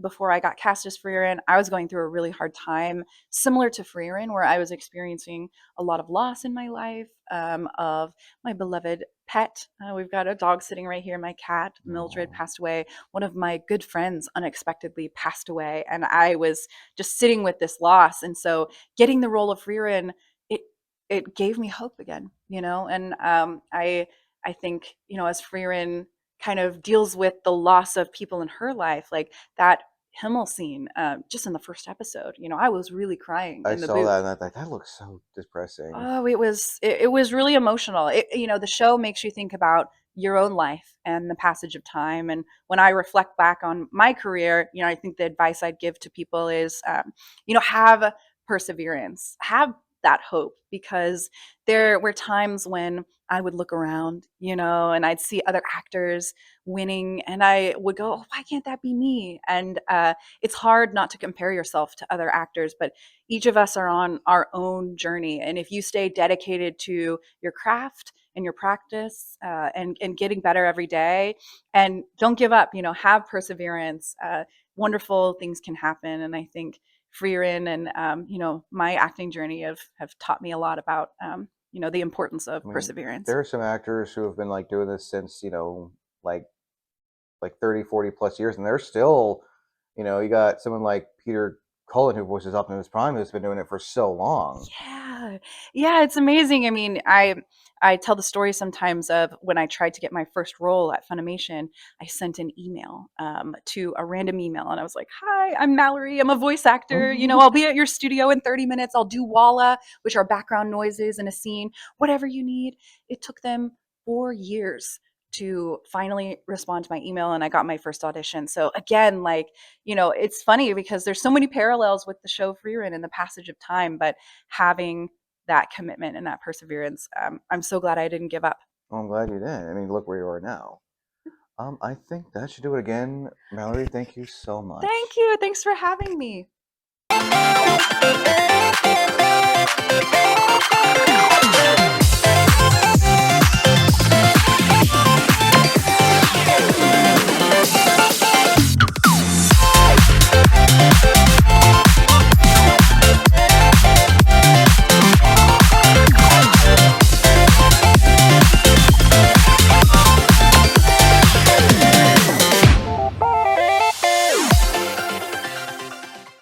Day one of Kumoricon.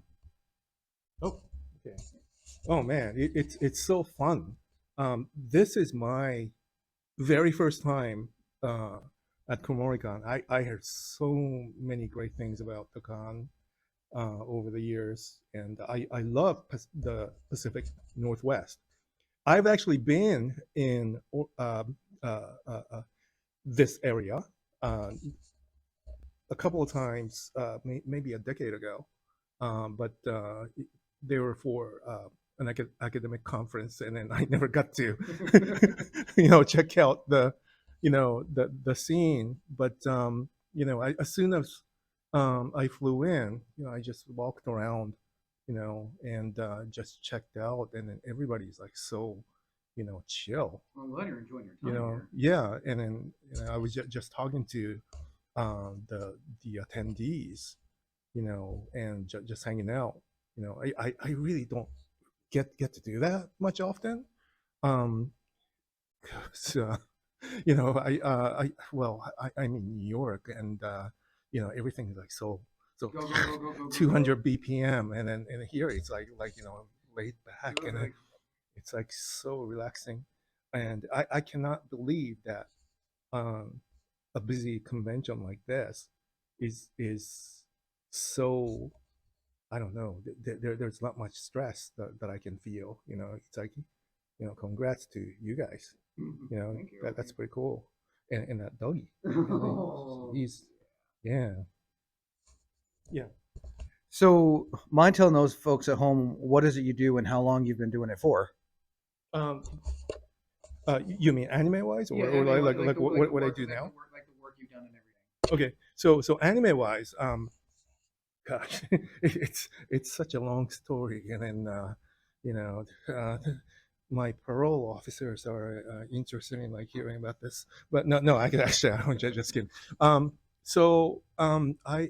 was a college freshman back in the late 80s, 87 actually, and I discovered the precursor to Reddit, and at the time it was called Usenet, and there was no graphical interface or anything like that, purely text, and I discovered a bunch of groups talking about anime and music and whatever, and I had met others who had like equal interests, as like doing stuff like, hey, like why don't we, distribute like homemade subtitled anime from X generation of VHS or Betamax, because actually a lot of kids were doing that. I guess if I were to render a digestible answer to that question, would take me a long time to like kind of process, because there's a lot of things that happened, but the most important parts of that would involve meeting my future collaborators on Usenet, which was the precursor to the Reddit type of environment online. And I had met a guy named Robert Woodhead, who had whose claim to fame was having authored an Apple II video game called Wizardry, and he was like a billionaire or something, by the time he was 5 or something. An absolute business genius, and he was saying things like, we're interested in subtitling anime, for real, with proper licenses and all that stuff. And I was like, are you serious? Serious? He's like, us kids are doing that, just for the fun of it. Count me in. It sounds like a fun thing because I know a lot of people like when I watch anime, especially when they're watching non-English dub anime. Having the subtitles is always nice to have. What was your first anime experience? My first anime experience was Gundam, the original Gundam from like the 90s, and then Dragon Ball Z and Sailor Moon. The original Gundam came out in 79. That's I'm correcting you well, I mean, because it's very important. I watched the one that came out in the 90s on Toonami back in the day. Okay. Were you in like middle school? I was 5 years old. 5? I know. And your parents let you watch my Gundam? My aunt was watching Toonami one day, and Yeah. she's just like, she let me watch it with her. Wow. Broken family. So another question: what kind of advice would you want to give to someone who wants to get into working on anime and stuff? Don't. No. I'm kidding. No, you know what? The anime business has changed a lot since when I first started, and when I was a part of that, in the late '80s and '90s and most of 2000s, half of 2000s, even then, the whole industry was going through this crazy metamorphosis from having been a bunch of people who were just doing that for the fun of it. Yeah, paying off the licensors and paying for the legal costs. Yeah, that was part of it. But at the time though, it's like we were just really doing that for the fun of it and for the love of it. I speaking for myself, I just wanted to be a scientist, so I stayed in the academia for a long time, and this anime thing was just something on the side. I was doing a lot of research projects at the University of Chicago, and during my off time, I would be working on anime, and on weekends I would be playing music, and so I had some serious fun at the time.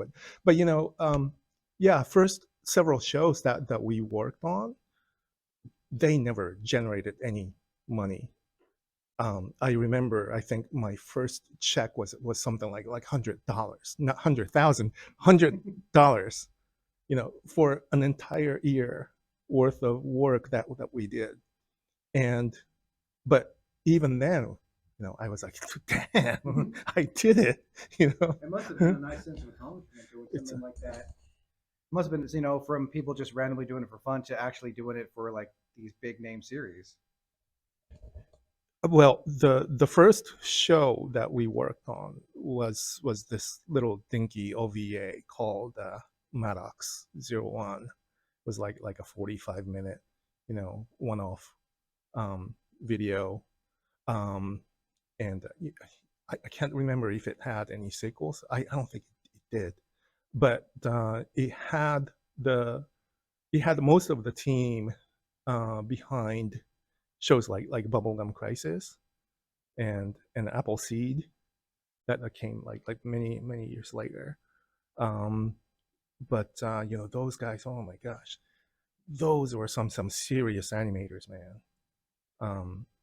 I got to meet them like several years after that, but super hardcore, and they were into like everything in arts, and I just genuinely admired their passion, and they had like such indescribable ethic, like work ethic rather, that I kinda try to emulate, because you need like so much like patience and obviously work ethic in trying to do these things, especially for an industry that was like rather nascent and also didn't generate that much money at the time, right? Even now, yeah, I mean, you could argue that the industry had transformed itself to this level where you're able to stream a show to gazillions of people, and you have that much colossal fan base, but who's actually making money from that? Only certain people at the top, not the ones at the ones who are working their butts off.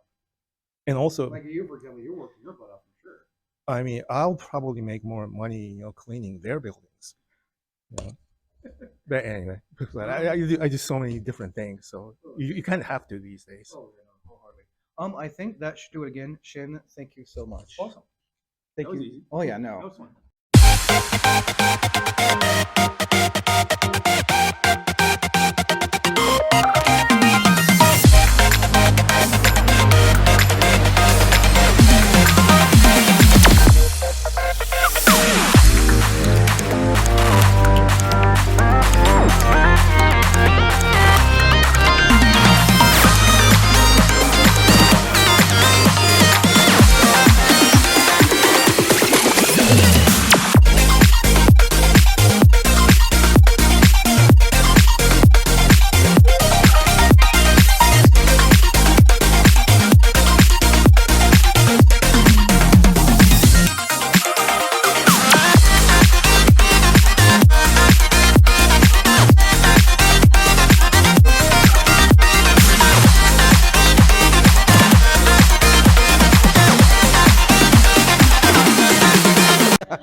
So I'm here with none like Joshua. We just got done with Kohei's interview here at Kumoricon. How have you enjoyed the con so far? And was this your first time in Oregon, or have you been to Oregon before?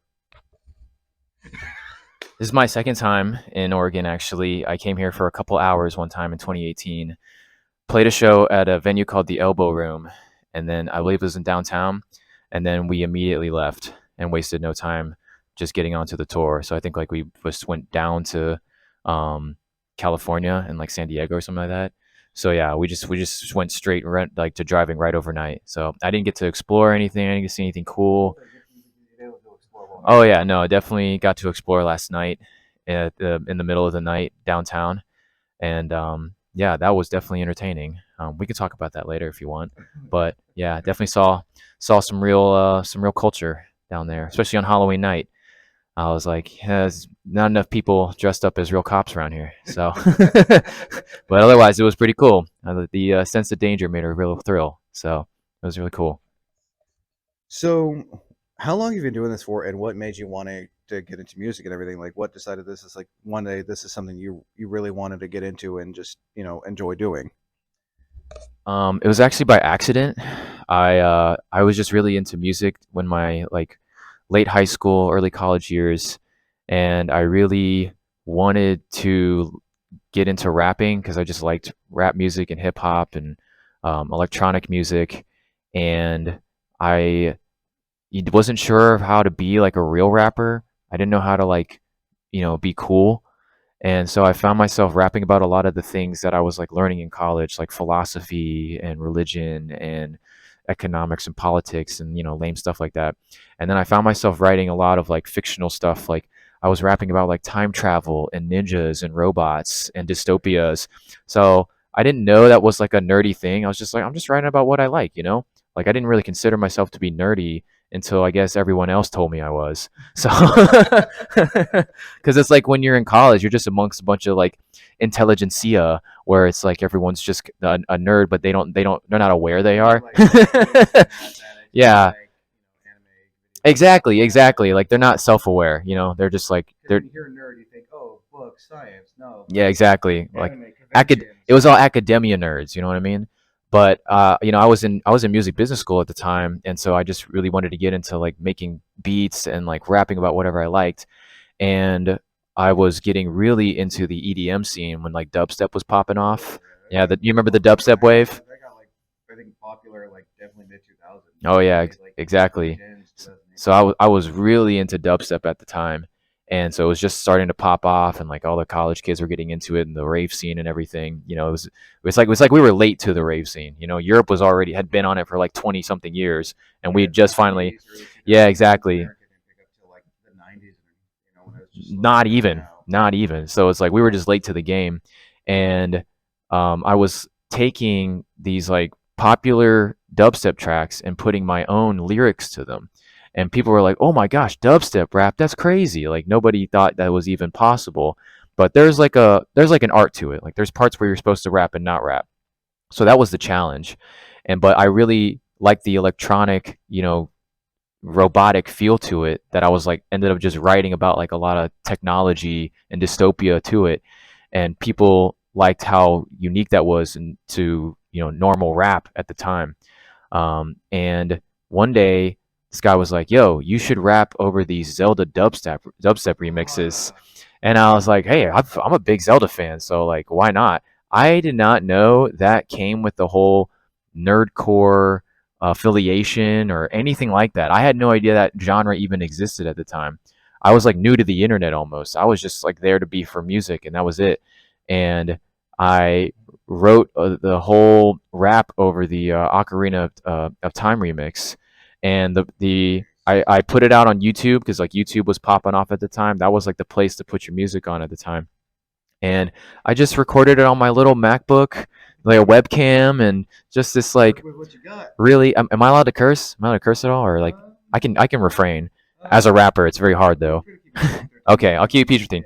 I was rapping on this very crappy mic that I had, and it was super cheap at the time. It was like $100 mic, which is like absurd now, and I just recorded on a whim and like literally recorded myself on the MacBook, recording it in real time, and then I just uploaded it to YouTube. And the original producer found it. Afixo was his name, and he thought it was so cool. He's like, "Bro, let me upload it on my channel too." And he had like, almost like 500,000 subscribers at the time from his Zelda remixes and all these other remixes he was doing. And he uploaded it, and then all these other like random YouTubers found it, and then started sharing it. Like this random YouTubers names, they were like the Swedish version of Epic Mealtime. They were called Swedish Mealtime, but they were like way more testosterone filled, being Swedish and all. And they shared it, and they're like, "This is awesome," and like and then everyone else started sharing it. It was so crazy.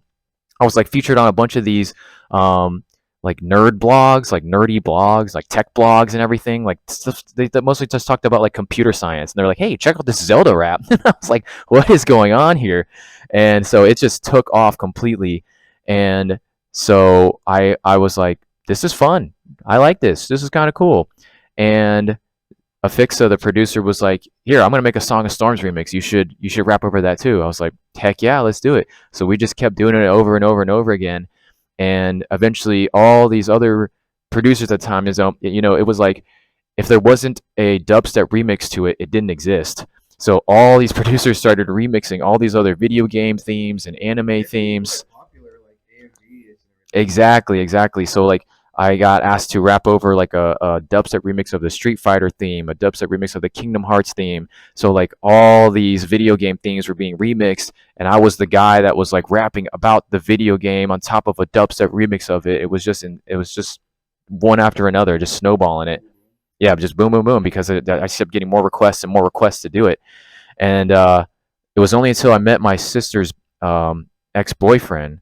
And I already knew of him, but while I was in college, he was like, yeah, so I heard you were like blowing up over these like Zelda raps and stuff. I'm like, yeah, man, it's pretty crazy how I'm getting known for that. He's like, I wouldn't want to be known for that. And I was like, wait a minute, why? He's like, because that's super nerdy. And I was like, it is? Oh my God, it is. I was having this existential moment. I was like, oh my God, I'm a freaking nerd, dude. I didn't even realize it. I thought I was doing something really cool and, badass, right? Look how much it's changed. But not to the normies, like they didn't get it. They thought like rap was supposed to be like about like women and money and like smoking and just like the cool stuff. But I was like, oh my God, yeah, I guess I'm a nerd, dude. I didn't even know it. And I was just like, I was just rapping about what I like any other rapper, like who doesn't? And then boom, apparently rapping about Zelda was just a nerdy thing. And I was like, whatever, man, I like it, so I'm just gonna keep doing it. But yeah, it was just literally a happy accident. It's just like imagine someone who just like trying to get into the business field, but it's like, yeah, I really like Tekken. Tekken was really nice, and I'm gonna get into music, mix like normal music and stuff, and make my music what I like. And they're like, but you really like Tekken or like Halo. You're really good at Halo back in the day. Like, oh yeah, I wouldn't mind making a song about Halo. And then boom, it just blows up, and it's like, okay, I guess I'm the Halo guy.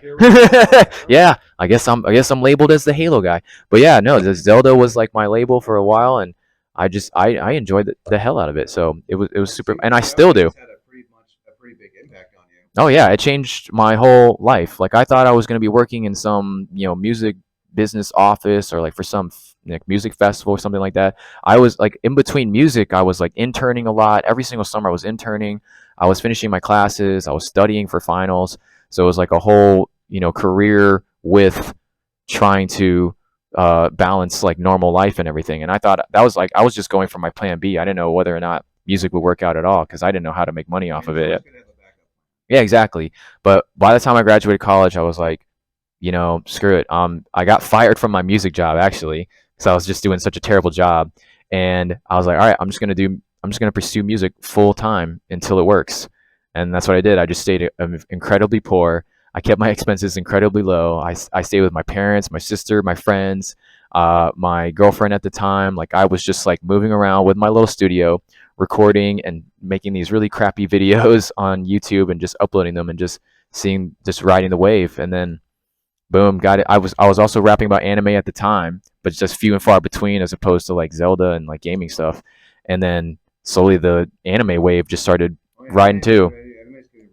Yeah. Not just with people who grew up watching it as a kid, but like almost like people and their mother-in-law are like, oh, what's this anime? Yeah, exactly. So I just rode the same wave because I was already really into anime. I grew up watching anime, and I was like, yeah, it'd be really cool to make songs about Dragon Ball Z. You make songs about games, why not make songs about anime? So it was a natural transition, and then I think like I really went full force on the anime raps in like 2015, 2016, and I put out a whole album about Naruto, and that just like blew up and put me on the map. And all these anime conventions were like, dude, why don't you come perform at these anime cons? I had no idea those even existed. I didn't even know. That's how out of the like loop I was in terms of like nerdy stuff and conventions. I had no idea there was a whole event for things like that around the whole country. No idea. I was totally out of the loop. Again, I was just like studying religion and philosophy and economics during college. I wasn't like looking these things up, and I got invited to con after con after con, and I was seeing what was in my area, and I was like, oh, I'll come play.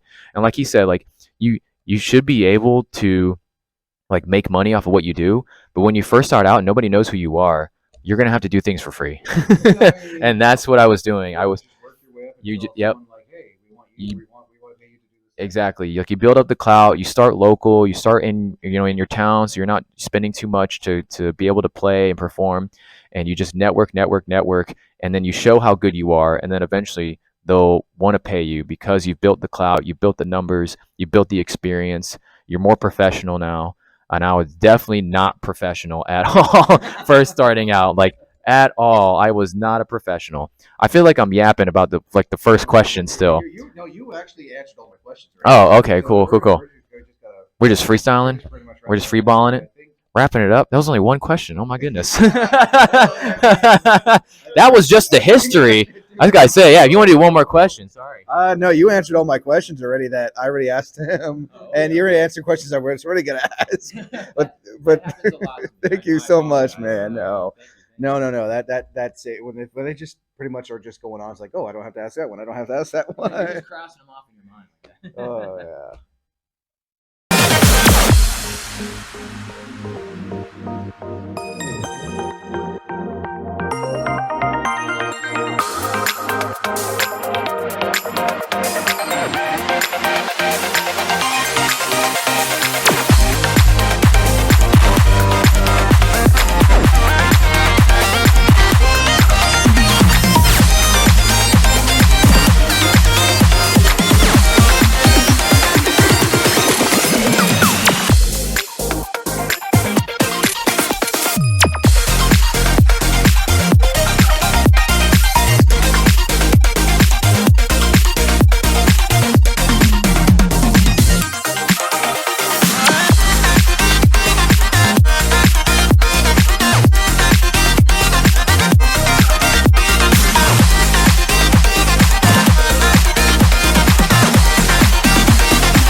So I'm here with Kohei Hattori, day 2, again on a rainy day.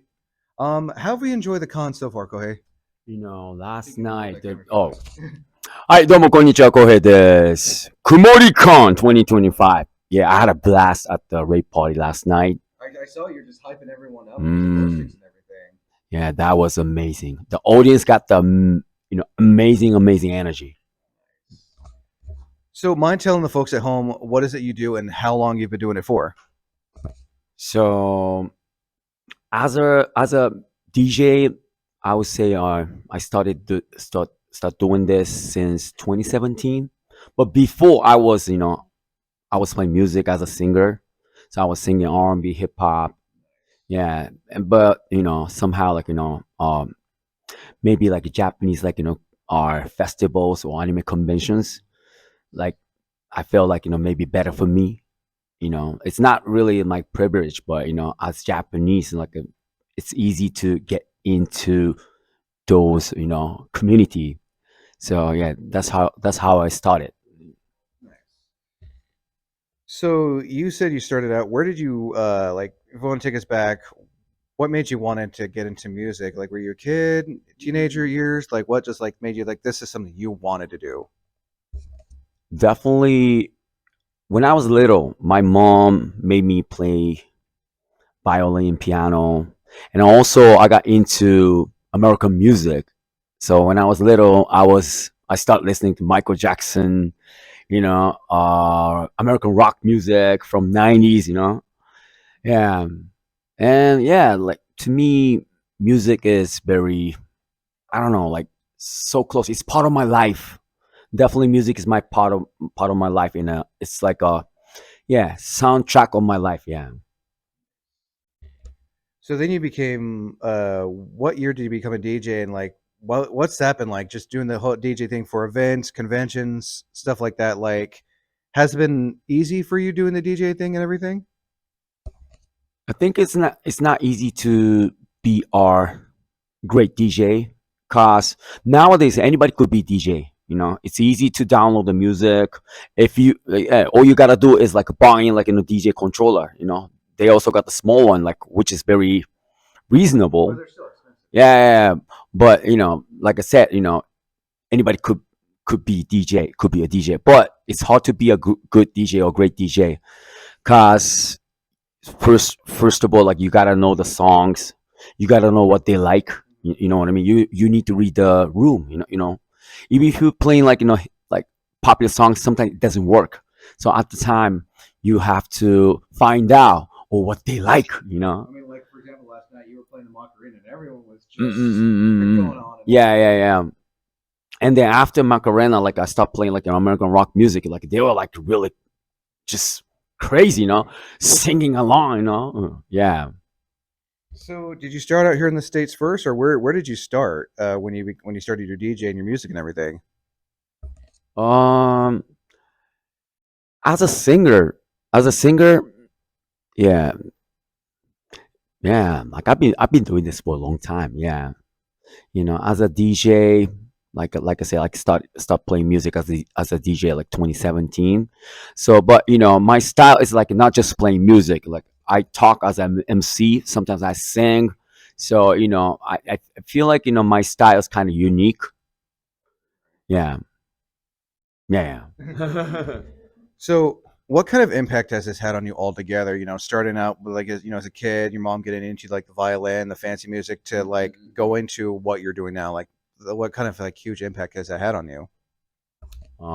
Huge impact. Well, I got impact. I got impact by like so many different artists or performers or entertainers. I do love hip hop. I do love reggae music. If you think about reggae music, okay, reggae music they do reggae sound like sound clash, which is like a DJ battle. So those like DJs are making like customized like song called dub plate. So they are asking like actual artists to sing their own custom. So they change the lyrics. Those DJs. So whenever they play like those customized like music like songs at the event, like people are like, wow, you got this dub plate, So yeah, I got inspired by like different type of music or musicians or artists. So yeah, so it's hard to say like who really gave me like a huge impact, but yeah. So definitely like I got inspired by reggae music, reggae culture, hip hop culture, rock music culture. I do love punk music, emo music. So yeah, everything. Two more questions. Do you remember what it was like for your first big event? Doing your music and style and everything. What was that like going into something like that? I think that wasn't a really concert, but when I was singing, I joined so many competitions, and that was 26. Yeah, it was not DJ, like singing competition. Yes, yeah. So that was 2015 or 16. I passed the audition for, it was gospel music like competition. Yeah, it's the biggest, actually it was the biggest gospel contest, like competition in the US, called McDonald's or gospel fest. So I got the I passed the audition out of 20,000, yeah, people, yeah, singers. Yeah, so I sang in front of 20,000 audience. I think that could be the biggest like audience, like, yeah, I perform. Yeah. So yeah, it was happening at the Prudential Center in Jersey, which is like a stadium, big stadium. Those are big artists, Justin Bieber, Chris Brown, Rihanna. They have performed there too. Yeah, it was not my show, but yeah, that was I think the biggest crowd I ever had. What was your first like event that you attended to do your DJ? First one? Yeah. What was the first one? Should be 2017. Maybe it could be the Japanese festival in Houston Japanese festival. Yeah. I've never heard of that. anime convention. Which one? Maybe San Japan. And where was it? San Antonio somewhere. Yeah, somewhere in Texas. Yeah, I think San Antonio. Yeah, San Japan. Mm. And last question: what kind of advice would you want to give to someone who wants to get into this? You know, into what you like, the music, the DJ stuff like that. Because I know everyone, like you said, can easily buy one on on Amazon, stuff like that. But to really get their own groove, what kind of advice would you like to give? I think most important things that you love it, and most important things like that you are really enjoying or not. Yeah. But no matter who you are, you need to make money. So if you're not making money from your music or what you love, sometimes people say, "Oh, that's hobby," But to me, I understand it's not easy to make money from what you like, but if you're really focusing on what you're doing and if you're really passionate, I think, also if you can find a way to be like super unique, it's hard to be artist because a lot of people want to be artists, you know. But if you can find a way, like or if you can be super unique, I think you are able to make money, and you are able to be somebody. Basically, be passionate about it. Just don't think about, oh, I'm gonna be rich, famous. You Mm. also gotta enjoy it at the same time. Mm-mm. And yeah, but also you need to make huge efforts. Oh yeah. Yeah. Well, I think that should do it again. Kohei, thank you so much, and I hope you enjoy the rest of the con. Thank you. Arigato. Thank you.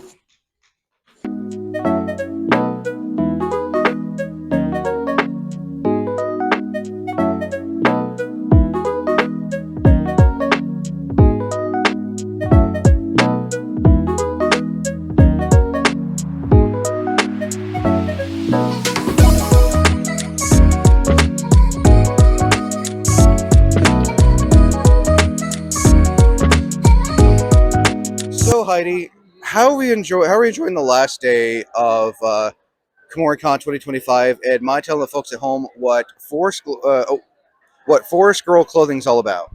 Hi, I'm having a great time at Kumoricon. This is my second year here, and both times it's been a really great event, so I'm happy to be here. Forest Girl clothing is based on the Morike subculture, substyle in Japan. It is a style that is dedicated to nature, soft fabrics, lacy items, and just like a very comfortable kind of style. And so I love to be comfortable and cute, and that's how all of this came to be. What made you want to get into doing this? I was a cosplayer before I was a fashion designer, and so I was very interested in sewing and making things, and they were inspired by my love for anime and video games. And then I transitioned into fashion design when I wanted to start a business, and this is what has come from This, that. like right here, for example. Yeah. So, what material is this made out of? Because I know some people have like different sensitivities to material. Well, this is pure wool, which some people do have a wool allergy, but it's yeah, of course. Super soft. Yeah, and it has cotton on the interior and cotton lace. Oh, you have a website. Oh, yeah, Yes, nice. I prefer natural fibers. It's better for the environment in a lot of ways, and also more long-lasting. You're not going to produce microplastics every time you wash it or wear it. So I try to use natural fibers as much as possible, although of course there's advantages to doing blends and synthetics on occasion. But it's just one thing I try to be mindful of when I'm designing. Now, real quick, where can people find you on social media if they want to stay up to date for your next event, or where they can find these lovely outfits? Yeah, forestgirlclothing.com is the website. I also have the Instagram Forest Girl Clothing, and then on Twitter. No, it's fine. On Twitter, I am Forest Girl Co. Just because there is a character limit there. Well, Heidi, I hope you enjoyed the con. I hope you enjoyed the last day. Also, what's your next event going to be? I have a little bit of time off, thankfully, and then I'm going to go to Ursa Major in San Francisco, which is a Lolita fashion event. A lot of the designs I make are like Lolita adjacent. They can be styled as Lolita. Very like but cottage core vibe. yeah, but it's not required to be worn in the full Lolita style. There's a lot of rules and Oh yeah, no, I have the guidelines and all that. yeah, guidelines for how you put things together and always wearing a petticoat. So my dresses are Lolita adjacent. They're petticoat friendly, but they don't require the full 9 yards to just put something together that's comfortable and cute. Well, again, thank you so much. Thank you.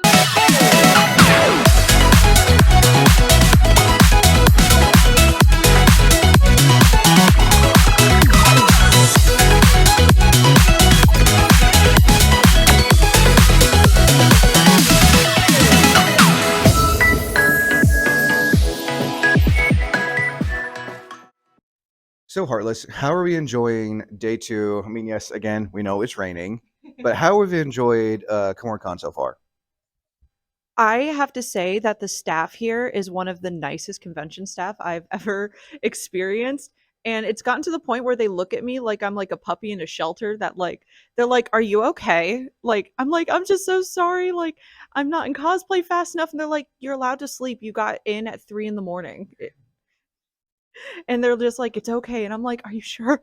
But I've been having such a great time, and it's been great seeing like a ton of my Pacific Northwest friends that I've known from the internet and meeting a lot of fans who are from the area. I have been to Portland for one convention before, but it was a smaller one, so this is like a whole different beast. Pretty much, as I categorize it, you got small cons, small medium cons that are like Disneyland. You got big cons that are like Disney World. Yeah. That's how I like to. Yeah. Well, it's more like local fair versus Disney World. Oh yeah, no, I think that's actually perfect. Yeah. To describe it. So how long have you been cosplaying for, and what made you want to get into this well-known hobby? Yeah, so I started as a little kiddo. I was doing the math really quick. I'm getting close. I'm closer to 20 years than 15 years of cosplay. Because I started really, really young. My family and I accidentally stumbled onto San Diego. We accidentally stumbled onto San Diego Comic Con. What a long name. Back when it was like a single file line that you could wait in day of and get a badge and walk in. Yeah. Yeah, can't do that anymore. No, I got to see the downfall of San Diego Comic Con over time. Literally, as a buddy of mine once said, it's literally a lottery system. Yeah, and we actually like figured out because we've been doing it for so long. Like we had like so many different ways. Like we, that's how we started working in like film, like independent film productions. That way we'd have the IMDb credits to be professionals because they have a whole separate badge lottery system. So we had an additional chance to get in. Ooh, so you like you rolled the dice. You just rolled that 20 just right then. Oh yeah. So, what's it been like doing this for as long as you've had, since you were, a little kid going to San Diego Comic Con to now? Has there been any changes, differences, similarities since then? Well, now when you order things online, you actually get what you think because anyone from the old cosplay days will know like there's like this infamous story where someone ordered like a long pink wig and a short green one showed up from eBay and so bright and shiny. It was incorrect and they're like, and the con's tomorrow, and it's like, well, that's all you got, figure it out. Well, too bad Sailor Moon's gonna have blue hair. Yeah. And now like I really like how accessible cosplay is because back in the day like we just used whatever fabric we can really get a hold of. We didn't really have a lot of specialty fabrics. Fabric was mostly made for like the quilting community, not really the costume community. You had to be like working on a movie or something. Yeah, or you were just using the foam mats from Home Depot and sanding the texture off of both sides. And now I see people being able to buy smooth foam on Amazon and it arrives same day, and I'm like, the hours I've spent with like a sander just. I can imagine because I've heard stories of people having to use the yoga mats, the gym mats, and like having to smooth off those bumps because they only go on someone wants to cosplay with like those groove bump things on them. Yeah. But yeah, I think it's really great like how accessible and people actually know the word cosplay now. like I'm a data analyst and my coworkers know what it is. They're like, "Oh, that's cool that you do that." I also have purple hair under this. So like I think they weren't surprised when they're like, "Oh yeah, of course you play dress up outside of this." So I see your cosplay playing as Umbreon today. What was the process that went behind this? And I also got asked because I heard the bells. How did you get the bells inside the dress? Yeah, so I've been cosplaying Pokemon for a really long time. I wouldn't be the nerd I am today without Pokemon. Pokemon led me to Yu-Gi-Oh, and Yu-Gi-Oh led me to being a degenerate. I think that explains almost every Yeah, so I actually cosplayed Umbreon a really long time ago. It wasn't really good, and I wanted to redo it because I love Pokemon very much. And like the hyperfixation has just relatched into my little lizard brain. And I just wanted this to be like a cute costume. I wanted to make sure I had the correct number of rings. Um, and the bells are actually sewn into my hoop skirt. So all of my evolution dresses technically jingle. Yeah, so I hand stitched those in so that way, like when I been a process because how many bells, if you don't mind me asking, Uh-uh. specifically for Umbreon? yeah, so I think there's like I don't know 12 bells, like small like jingle bells. There's more though. That's what jingle bells are very loud. Oh, I mean they are. And they're like what the small ones like this. They're like Oh man, like I know they large gumball. I know there's like not a whole lot of space to put like the thread through and everything. It's fine. I did it. I was also unemployed when I made this, so I just kind of like locked in, and I woke up and I had a dress. What was the hardest part about this then? Hardest? Nothing was particularly hard. It's all techniques that I've been doing for many years.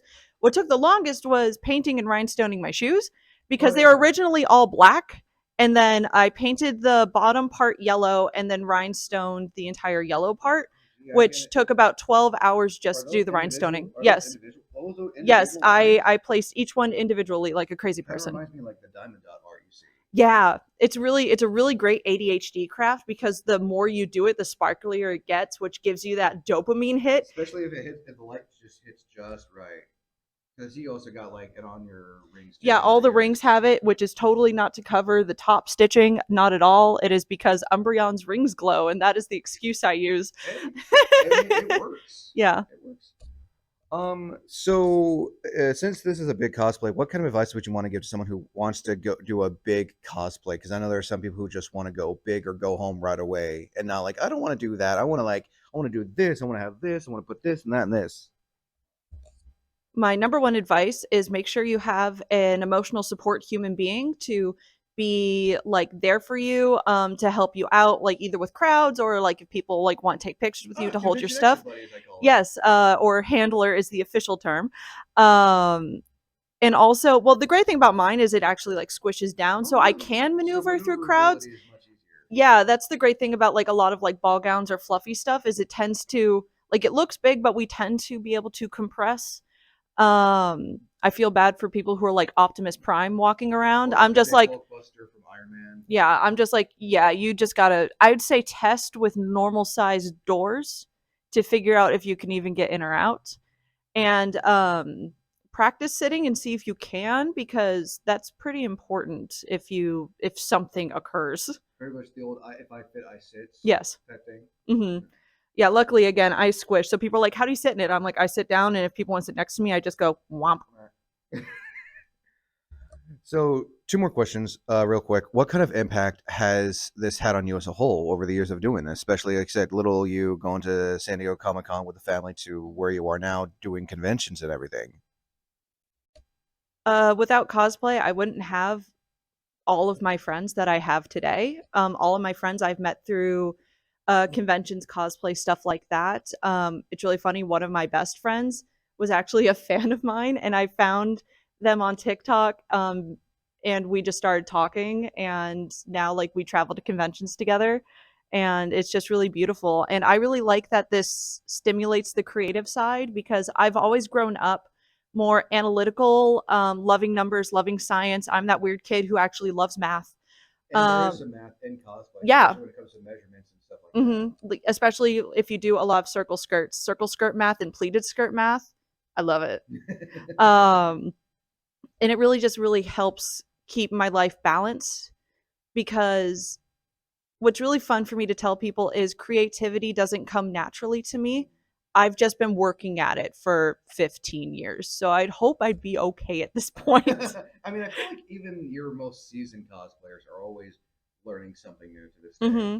That's why I love. I am emceeing this cosplay competition, but I have been judging for over 8 years, and I love judging because I learn new ways to think of how to use materials because people are so creative and just look at the world differently than you. It just makes your brain so much more flexible and help you problem solve. I completely agree. Last thing, and if you want to look at the camera and tell people, where can people find you on social media if they want to stay up to date with your cosplays, cons, and all that other fun stuff? If you'd like to find me on the internet, I am Heartless Aquarius everywhere. Instagram, TikTok, Facebook, YouTube. It's mostly shorts and reels content, so I'm sorry if you like pictures. I just forget to take pictures, but I like to record myself going lizard, lizard, lizard, lizard. So if you like silly goose times, or I do have tutorial content every now and then, that's where you can find me and what I have. Again, Heartless, thank you so much. Of course. Thank you.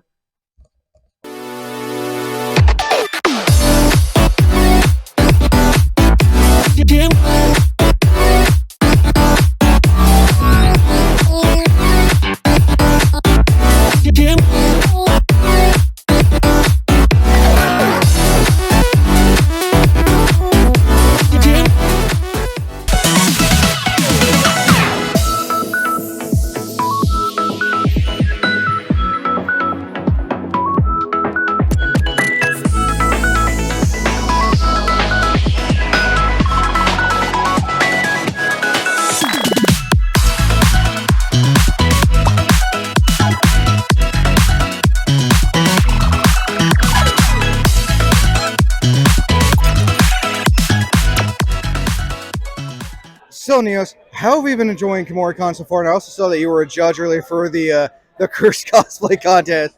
Kumoricon's been fun. I've been taking it easy this year. Like, it's a little chill. Like, I know the getup right now I have is not. I mean, like even the boots and everything. Yeah, but yeah, it's been a lot of fun. It's just great to see people. This con for me is one of those cons that are like it's chill. It's more of like just relaxing. I'm not trying to see celebrities. I'm not trying to like do any panels. I just go have fun. Yeah, the Cursed Cosplay contest was really cool. Yeah, first time judging. They asked me, and I was really happy. And it was great. So, mind telling the folks at home, who are you cosplaying as today? I mean, I remember you told me a while back, but for those at home who may not know. I am Yugi from Yu-Gi-Oh, and I'm doing a Dark Magician Girl Yugi mashup. So I know I ask this all the time. The boots. How does it feel like? I know we talked about it before. How does it feel walking in those tall platforms? So these specific ones is by a brand called Dolls Kills. I got them off eBay because they can go up really pricey. But these ones are actually, it's not like comfortable, but they're not terrible. I've had terrible boots. These are not one. I've been able to walk. I can walk in these with 8 hours and not be like dying. Now one more thing. Where can people find you on social media if they want to stay up to date with your cosplays, maybe the next con, stuff like that? It's Great Neos on Instagram. I only have Instagram, or that's the one I use the most. I technically have a Facebook, but I always forget about it. And it's Great GREATNEOS. It's like greatness, but you take out the second E and put an O. One more thing. I know I asked this before. Who was the person behind your wig? I know we talked about it last time, but you know, if you want to give another shout out to the wig maker. Yes, it's Be More Shonen. They are a couple that's in the UK, and they do fantastic, amazing wig work. Thank you so much. I hope you enjoy the rest of the con. Thank you. Okay, if I capture footage with you real quick.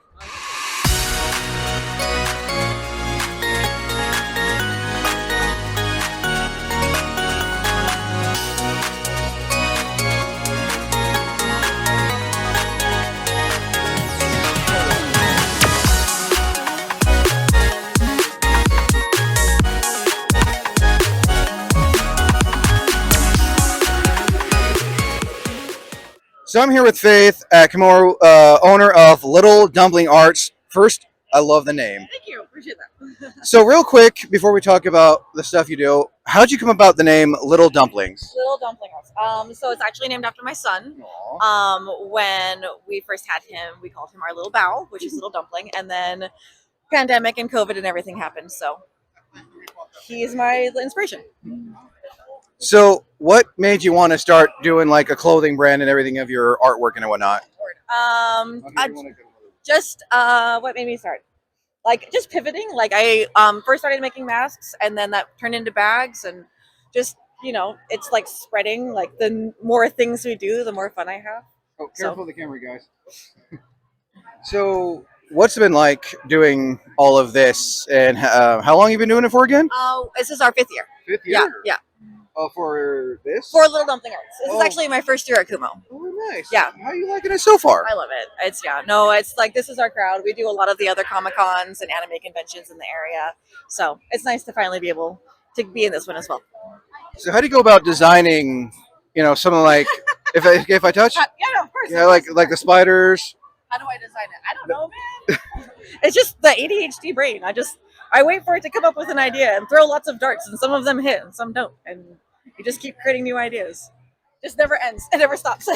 So to all the ones you've done, which would you say is probably like your most favorite that you've done? Well, the Feral's been really popular. I've seen a lot of people with the Feral one. Yeah, that one's been really popular. My Cheshires are very iconic to me as well. Which one? The Cheshires. Oh, okay, if I want to, Yeah, and then the raccoons. and then I'll show off.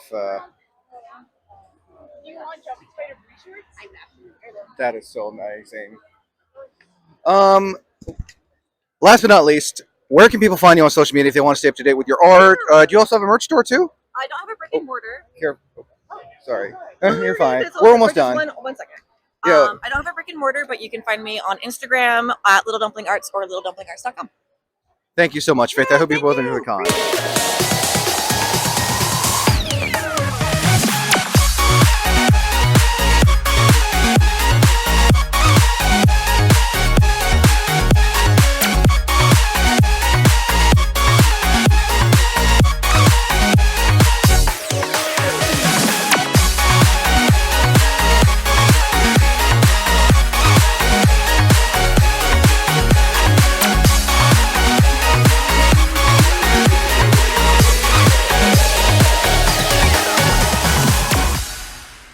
How are we enjoying officially day one for Kumoricon 2025? That is a great question.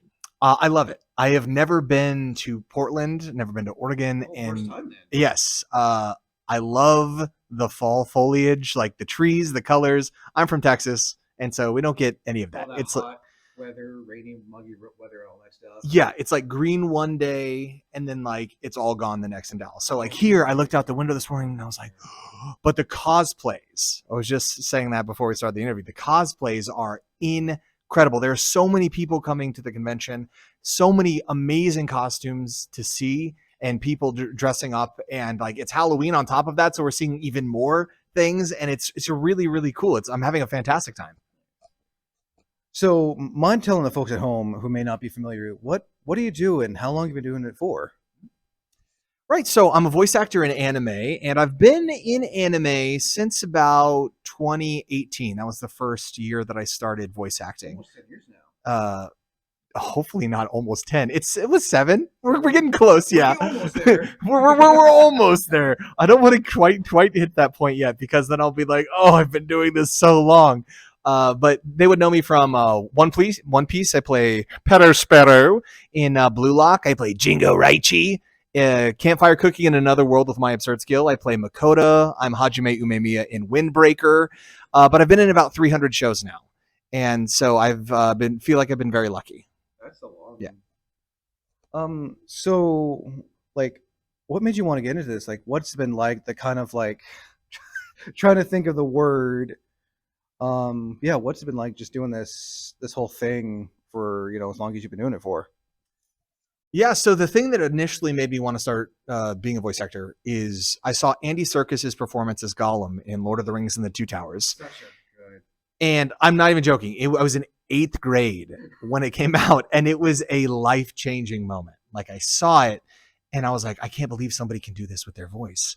And so at that point in time, I started doing voice impressions for my friends. And I was like, look, I can kind of do voice impressions of this, this, and this. And then I really locked into voice acting when I was in undergrad in college. I did a lot of stage stuff, and I was really invested in like the voice side of things. So I started looking up like, like what's a demo reel? Like what cities are good places to be a voice actor? And Dallas eventually popped up on my radar. And because that's where Funimation was. And so I moved to Dallas in 2017, and I got my master's degree in acting. And while I was doing that, that's when I started voice acting at Funimation, which is now Crunchyroll. So what's it like, the difference between, acting and then just, what's life like outside of acting? I imagine completely two different things. You're not having to be like super busy. Because I imagine with what you do, I imagine you can be pretty busy. Yes, so I was just talking to some of the other guests about how quickly my schedule has filled up over the next 2 weeks. And it can go, the way that acting works, right, is that every time you book something, like you have to audition for it. And so sometimes, though, there will be people who you worked with before who will just be like, hey, we want you in this. And you say yes to it, and you're like, great. But sometimes you said yes to that thing like 3 months ago. And then they're like, hey, we need it now. And they just give you a shorter deadline on it. And so a lot of things just happen to like hit it once, which is great, but also very stressful. And that's where I'm at right now. But other times there will be like a couple weeks where like, oh, I really don't have to do much. So it gives you more flexibility as an actor to do things. But when everything hits at once, it can be very, very stressful. Oh, I believe it. And I imagine this has probably had a big impact on you for the time you've been doing this. Like, for you, what's it like? Just the overall feel of it and everything. I love it. I love acting. I love voice acting. I feel like I can be somebody else when I'm doing it. That's the cool thing about it. Like a lot of the characters I play recently have been more like villain-esque in a lot of ways, which I never thought would be kind of like an archetype I would play. Definitely like range then, from like going from like a hero type character to like villain. What's the range like between doing like hero and doing like a villain? Well, what I'd like to say is every character that you voice is like put in a different box. Some characters have much bigger boxes to play than other characters who have much smaller boxes. Like this character I play in Sword of the Demon Hunter is a character called Jinya. He's a samurai in Edo, Japan. And the box in which Jinya I can like do things with my voice is about this big. Because he doesn't get that big unless it's for like a big fight scene or something. Where there's a character like Sparrow in One Piece, he's a villain. He goes up and down and all over the place, and it's fine because that's what villains do. And you're allowed to do that on certain. Yes, and what I love about it is that every character is different, but like everyone is kind of just in a different little box. Right. So I know there are people who always want to get into voice acting, but they're not sure, or there are some people, and I imagine you've met quite a few, who just do it for the money. What advice would you want to give to someone who wants to get into voice acting, and where should they start and everything? So there's a very, very long and intricate answer to this question, but it would take like 45 minutes to explain. Well, what's like the short? The short thing, I will give you the absolute necessities for being a voice actor. Acting training is huge, like absolutely massive. A demo reel is necessary, and ability to like turn in auditions. So like microphone, preamp stuff, things like that. All that information though can be found on an amazing website called howtobeavoiceactor.com. D. Bradley Baker's website. More information than I could ever give somebody. It's very well detailed, and there's a lot of great information on there, but like those are the three things you absolutely have to be a voice actor. And I know also, I'm sure you've seen it as well, when someone's wanting to get voice acting, especially like on Instagram, Facebook, Twitter, people are always like looking for people to do auditions for like an audiobook and stuff like that. What kind of advice would you want to give someone who wants to try out, for one of those like fan-made projects? So it can depend, right? What I like to say is like every different type of voiceover work is a different kind of genre. So like animation is different from video game, different from audiobook, different from commercial. Each has their own like promo, yeah. His own tier, like own level and everything too. They're all different from each other. And so they all require very specific kinds of things that the other one does not require. If you're looking for audiobook stuff particularly, the best thing you can do is listen to other audiobook narrators and see how they're doing it. Because if they're doing it, it means they got hired because people like what they're doing. And so you steal big. You don't want to be like, this is a direct copy of this person. Right. But, you know, you can get a good rhythm. Like, okay, so like the rhythm is kind of like this. The character voice is kind of hitting these particular ranges. How does a male actor also do the female actors within, or the female characters within audiobooks? That's something I'm still learning to do as well. I feel like just like an artist, every actor has their own unique style as well. Yeah, everybody's different, and everybody's voice is unique, and that's what makes voice acting so cool. For example, how did you go about doing the one for One Piece? Did they tell you, or what was the process behind that? I'm kind of curious now. So my character in One Piece, Sparrow, his whole thing, I try to be as true to the J as I can for most characters, because, you know, like it pays homage to their performance, but also we can give it a little bit of English spin. So Sparrow, I believe, is based off a character in an old musical called Chitty Chitty Bang Bang. There's a character called the Child Catcher, and he has a really long nose. Yeah, y'all know what I'm talking about. Y'all don't see it, but everyone's like, yes. There's a character called the Child Catcher. He's got a really long nose. He wears a top hat. He's got lollipops, and he lures kids into this cage and then sends them off to the King of Bavaria to work in the mines. Kind of like yes, and his voice in English is very much like, children, come get lollipops and ice cream. It's like much higher. But for One Piece, one of the things that makes all the characters special is the laugh. So Sparrow's laugh, that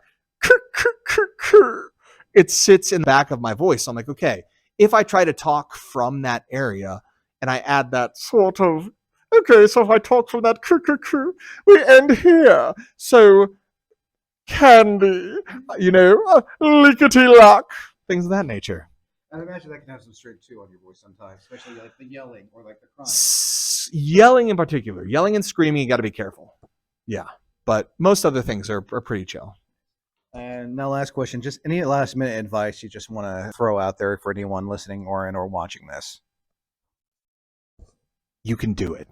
Whatever it is, I believe in you. Whether you want to be a voice actor, whether you want to, I don't know, build a rocket ship, I don't know, be a cobbler. We need more cobblers. There are not enough cobblers in the world. Cobblers that's an incredible profession, and it sounds really cool too.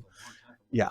But you are cool. Thank you for watching this interview as well. If you're watching it all the way till the end. Yeah. And the biggest secret is, thank you. Thank you so much. Yeah, of course.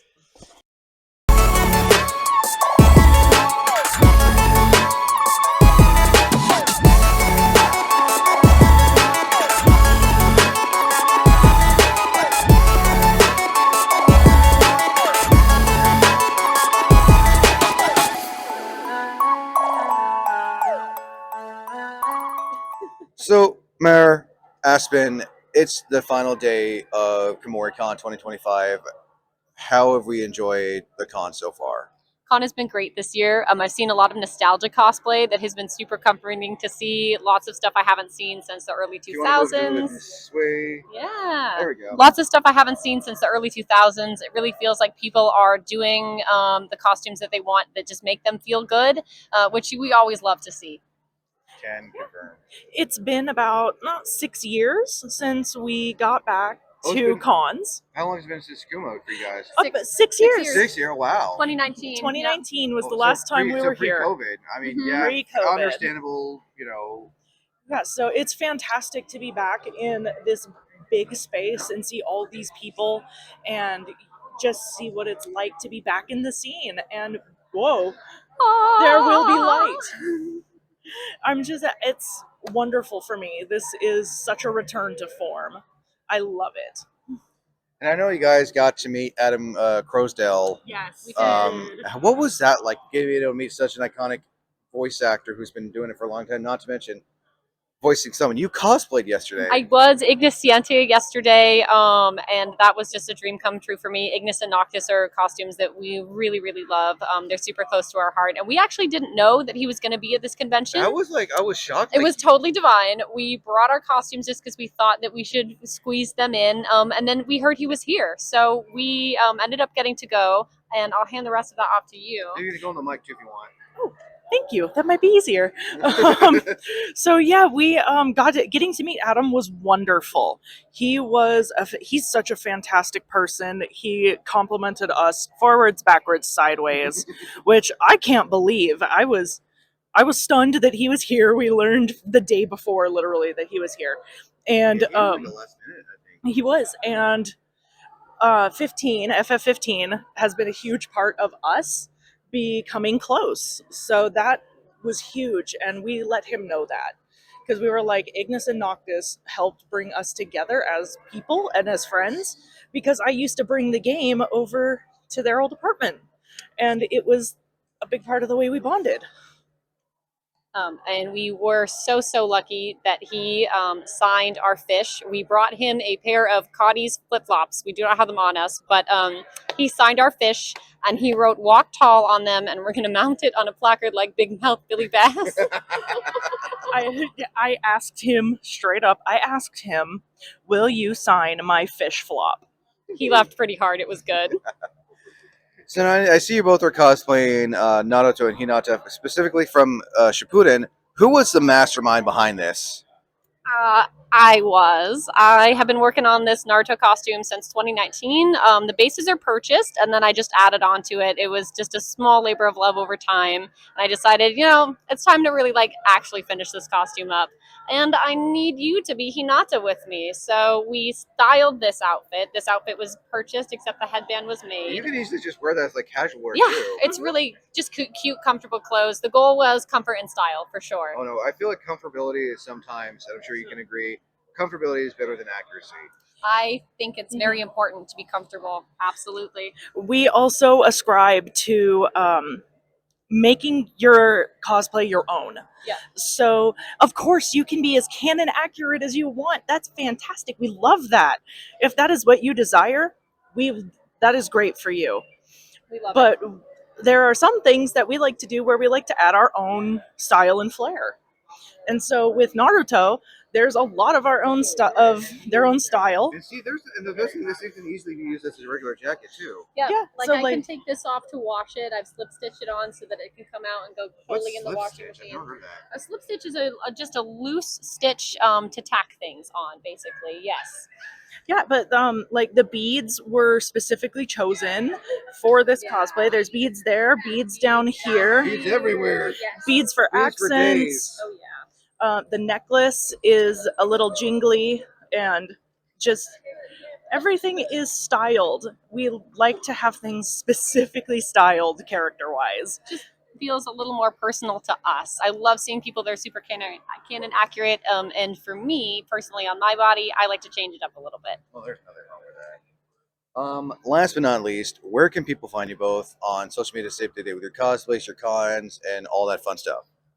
Okay, so I am Fluffy Saytr on Instagram. Fluffy Saytr. I spell Saytr wrong just because it's funnier. How do you And spell it?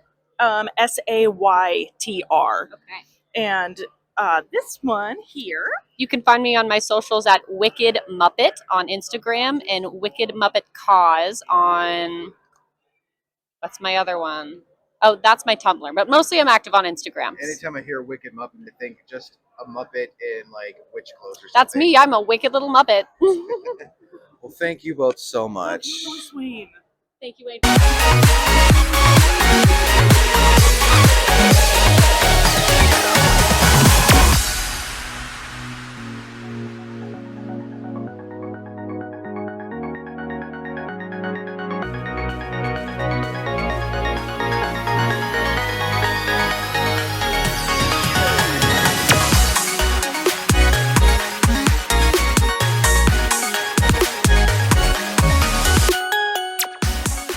So, Ciaran, how have we been enjoying day 2 of the con? And we can also see that it's finally not raining anymore. How's it feel to be back? It feels good. I love Portland. I love the Pacific Northwest. I lived with my wife in Vancouver for a while, and I mean, I love everywhere in this country, but there's something real special about the Pacific Northwest.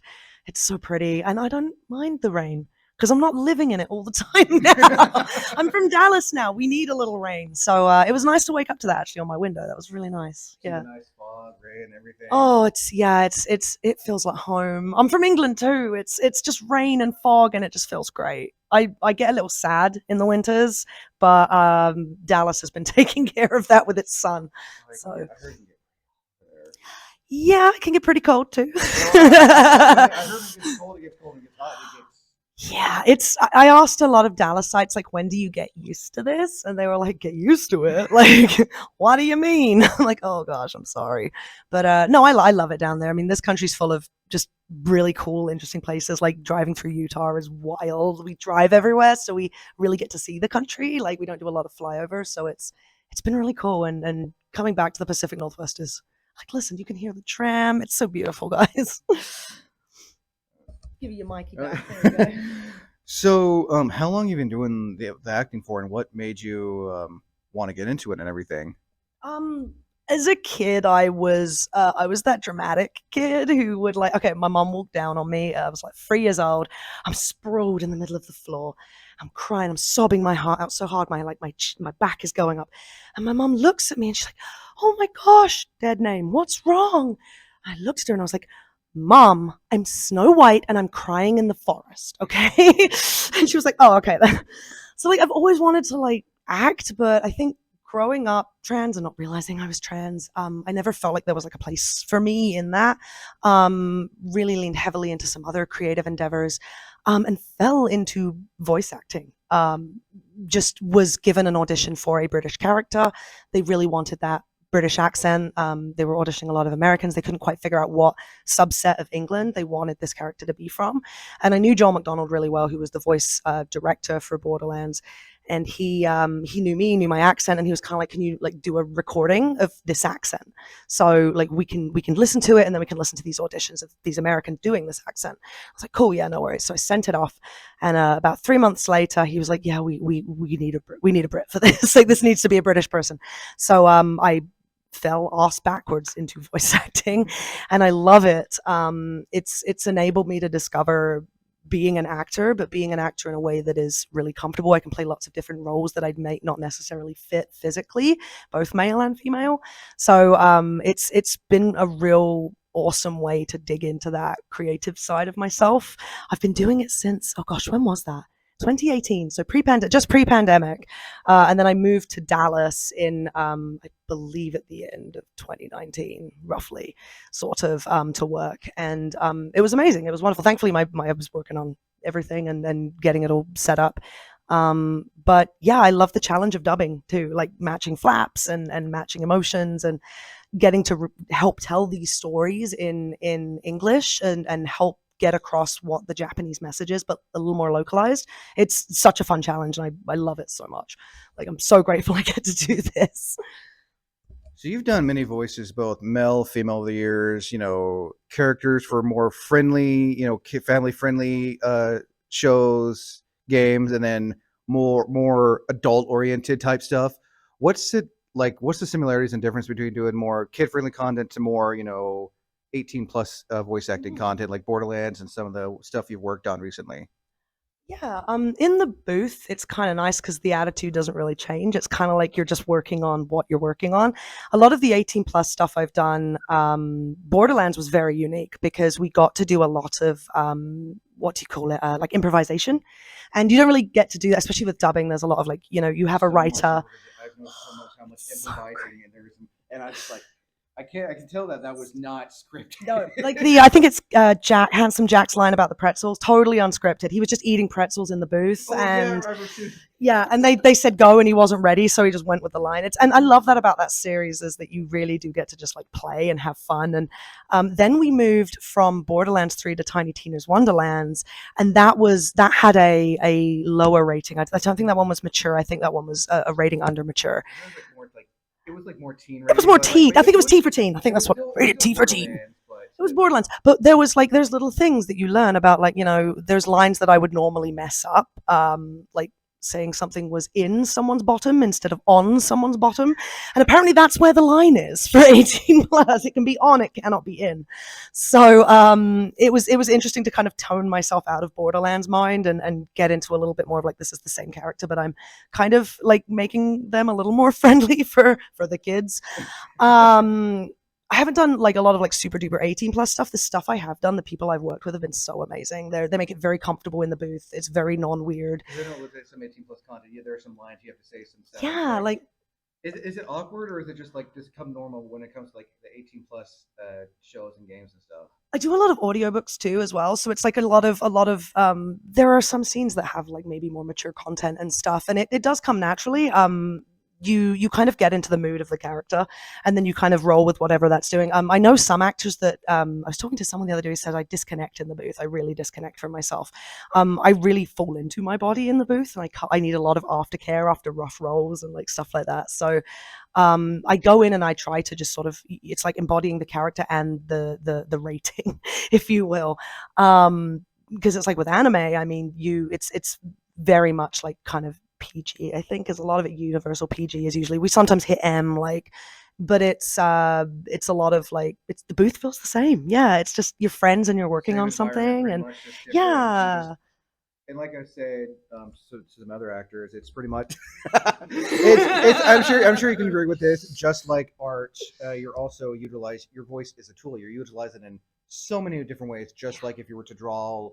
Stuff like that. Yeah, totally. And it's different characters. It's like different parts of your voice too. So it's like, and I'll typically dress in a way that helps inspire me for the character, not like cosplay or whatever, but like when I was playing Aoi and Awashi, he's like a young spunky soccer boy, and so I'd wear like jean shorts or shorts that were kind of like pulled like down, and like I'd wear like a baggy t-shirt, and I'd be really like kind of sunk into myself. At the same time, I was recording Richard for Requiem of the Rose King, and I would come in and I would be in more like streamlined like jeans, and I'd have like a kimono style wrap that I wore that just helped me feel a little more regal. So like I'll kind of dress for the part a little, so I physically feel a little more. Will, like, use their hands to really. Yeah, that's the other thing is I love remote versus being in the studio, because I work for LA remote and I've worked indie remote. And in Crunchyroll, we'll go into the studio and work. And I have a lot more room at Crunchyroll to like move my hands. Like if I'm cheering, I'll always, it gives you the physicality, right? Like you could go, yeah, or you could go, yeah, and you'll really feel like it comes across in the acting. Like you really notice like, oh yeah, it felt like they were really moving their hand. There's also like little tricks we do. So like to get strain, you can kind of like pull your hands like a little like this to get that like straining sound. I'll throw my arms around, but if I do that in my home booth, there's a chance you're gonna either hit something or hit yourself. I have a vocal shield. It's a big like those Halo vocal I've shield. seen. Are they like the big glass purple, ones? No, it's a big purple foam one, Ooh. and I'm banging it constantly. And I'll do a great take, and halfway through I hear this pop, and I'm like, no. So I prefer to go into the studio. Also, like, you get more of that like back and forth with the director. I love that feeling of, I love remote, and I love that I get the chance to do it. But there's something cool about being in a similar room as the director, seeing their face when you say a line a funny way and you physically see them crack up in the control room. Like it really helps. Like I imagine, especially with like COVID, a lot of like actors were doing remote stuff, and I imagine that was for you for like the good chunk of 2020, 2021. I did. I started Requiem of the Rose King. I both had COVID, and I was just coming off the tail end of COVID for my first episode, and we started remote. It was my first time working with Sean Gann, he's a theater kid first and foremost, and he's very much about the chemistry and the connection. We retake a lot of lines to really get the feel of it, and working with him remote I'm so grateful, because I was also working with David Wald, who's an amazing person, and working with directors that were able to kind of get that feel even though we were remote was wonderful. Like I'd love it if remote worked out more for more studios. Like there's so much talent out there, like, and I've done the move to Dallas. It's really hard, it's really tiring, it's really expensive, and I'd love it if more people could. I love seeing the mix, of like everybody. Crunchyroll, yeah, we're Crunchyroll now. We're orange, we're not purple, which makes me sad because purple's my favorite color. But yeah, Crunchyroll, a lot of it's in studio. Like I know we have people flying in from LA, and they work with a couple boutique studios over there. But I love seeing more talent from like LA and like New York, and yeah, it's really cool. And like I love when we all get to work together, because typically it's there's a couple studios that really will try to like mix us all together. But it's always nice when you get to throw in someone who's a little different and maybe has a different style, and it gives something more to the anime or the show or the game, right? Like. So two more questions. What kind of impact has this had on you? You know, doing the voice acting and everything. Like, what's it personally for you like? When I fell into it, I just realized I was a dude. Like I just transitioned. I was just on my journey, and I was like, that was 2018. So yeah, 2019. It was about a year in, and I always kind of like told myself like, and my wife worked with me, and we were like, look, you're probably gonna book a lot of girls.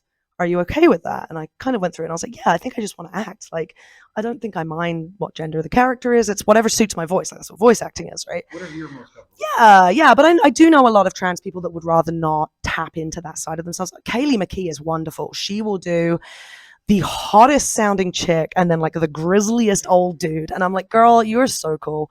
The range is just. Oh, the range. For a lot of actors is amazing. You know, you got. Yeah. Male actors who can do like teenagers, and you got like male actors that can do women as well, like cis men. That's impressive. Yeah, and the women who can do like the young boys, or then like for example Laura Bailey. Oh Monica Rial, yeah, like, Monica Rial's range is what? Monica's a great, and I've known Monica for years, and she was kind of like a bit of a mentor. Like her and Jamie were always like really sweet with me growing up, and like when I was coming up in the industry, and like Ian Sinclair, and like a bunch of them I'd known them from cons from being a musician. But that was what I was expecting, was like a lot of female roles, and I can't book females to save my life half the time now. I have some directors like Sean Gann and Caitlin Glass and like Jason Lord. There's a bunch of them that are like, let's try Ciaran with a girl. Let's give this a shot. And it's really fun to do something different, but it's such a different voice. The biggest change, I think, that was one of the biggest ones for me personally, was I didn't expect to be able to play. I mean, I was like, I really want to play a romanceable, quote unquote, like dude in a show. I was like, I'll give myself like, 2027, 2028. That's a cool goal to like have that, like really allow people to see that like I could do this, make sure my voice can carry all the emotion in that range. And I did it in 2024, I think, with Tomo-chan as a girl, as Misaki. I actually, Yeah. speaking of actually talked to one of your co-stars a while back, they're- Lexi. Oh, Lexi, she killed I that think role. for like the range she had, and like I was actually recently watching, thanks to my friend who showed me Tomo-chan's a girl. The range you do as captain is phenomenal.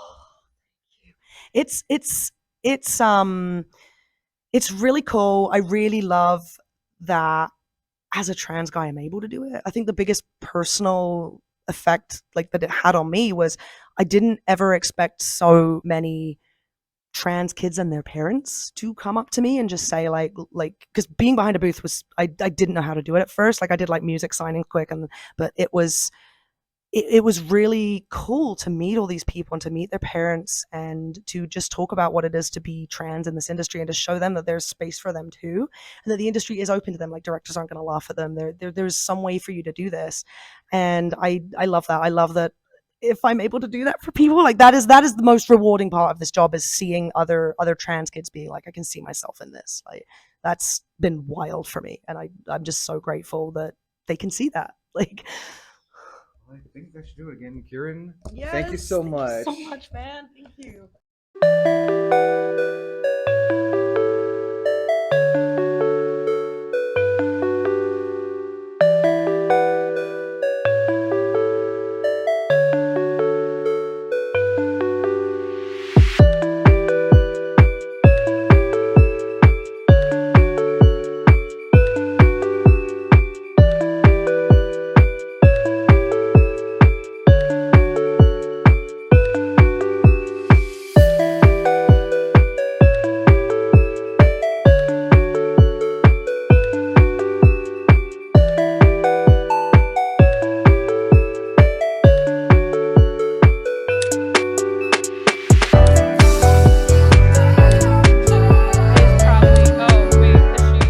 So, Chitara, we're on last day of Kumoricon 2025.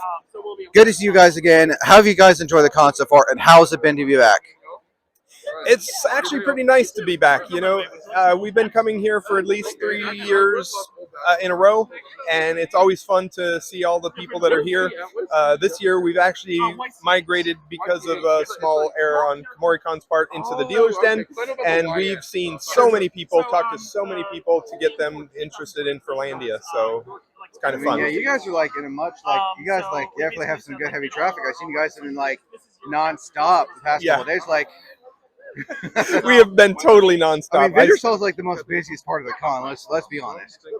Absolutely, and with the event happening next May, and the fact that we have a couple of nice guests of honor for our event, you know, because we're going to have a writer named Kyle Gold. We're also going to have a voice actor from Beastars, Jonah Scott. Oh, I mean, I can't wait. I mean, I have a feeling he's gonna come around with his Lego sheet head that he always comes around. Well, he also has another fursona that he has. Oh, on that's top of right. that, I've seen because he's like on like active on Twitch or Yeah, TikTok and everything. yeah. So it's going to be kind of nice to have those because that's what's going to bring in a lot more people, and people are excited. And we've been having lots of people excited this weekend.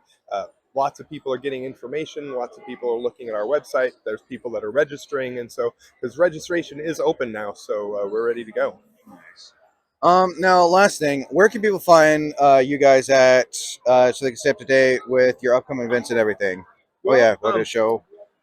If you want, I can do this.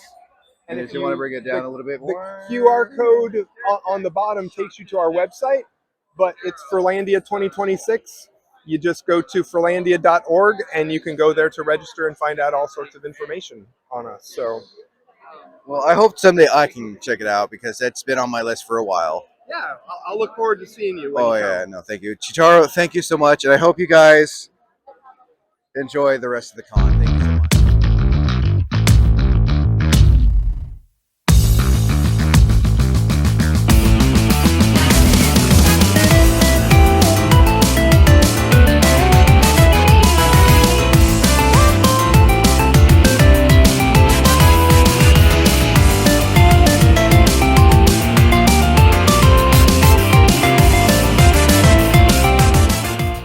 So I'm here basically with the giant Bleach Group. Last day, Kumoricon 2025. No rain. It's sunny.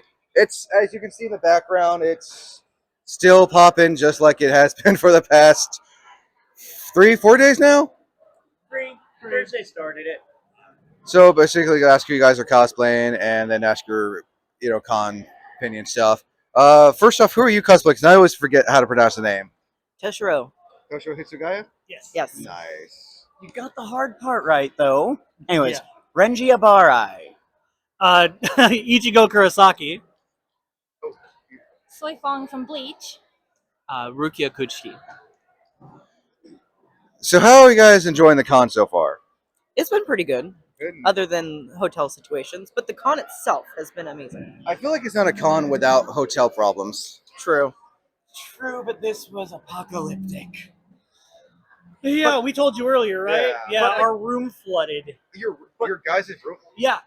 On Saturday morning, we woke up and our room was flooded. Yep. Standing water above the carpet in some places. I mean, I was sure it wasn't fun for flooding. Oh, no. No. Yeah. Off the floor, except for a couple. Yeah, these which two. thankfully This they one were almost got. Oh no! Yeah, it got all. It did the capillary action and went all the way up the handle. And how have you? I mean, I live here, so I don't have any hotel problems. Lucky. I mean, overall, really good. The rain was really bad on Friday, but I mean, other than that, like really, really good so far. Yesterday Good year. morning was really good. The rain yesterday morning was It was not perfect. that bad, And then it, and like, it cleared cleared up. up and got sunny. Yeah. I was able to get down here in a white jacket and get back with no problem from the rain at Yeah. all for patch. That was great. Yeah.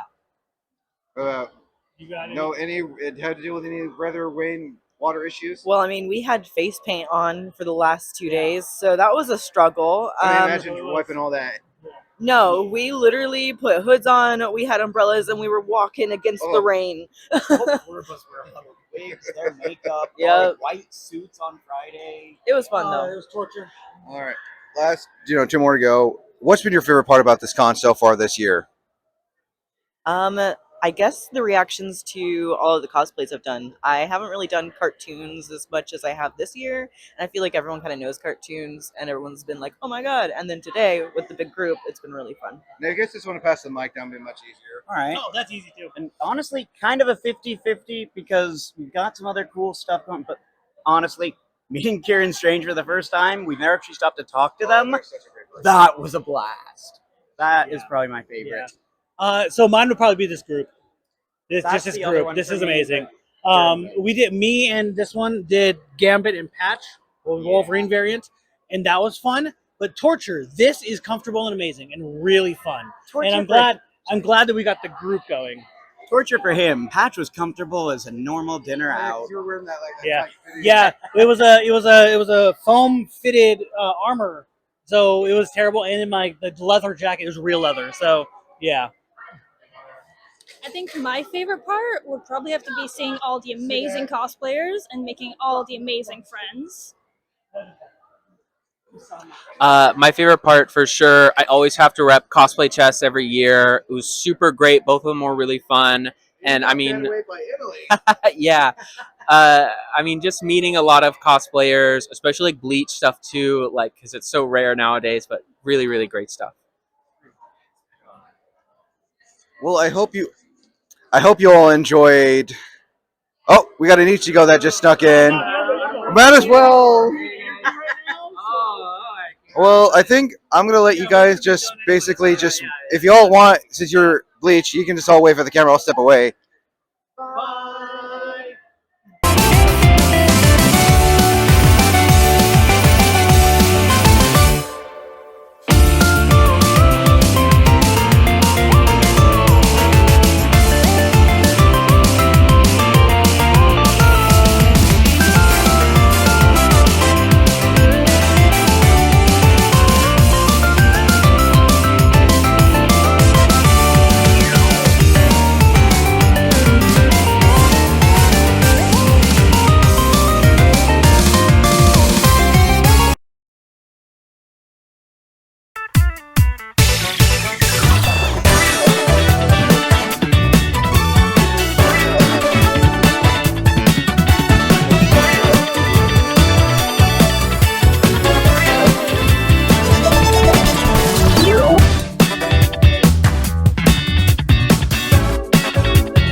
So, Todd, how are we enjoying Kumoricon? And is this your first time here in Oregon or for Kumoricon? Oh, yeah, thank you. You know what? Look how light that is. Wow. So with Kumoricon, I've been for many years.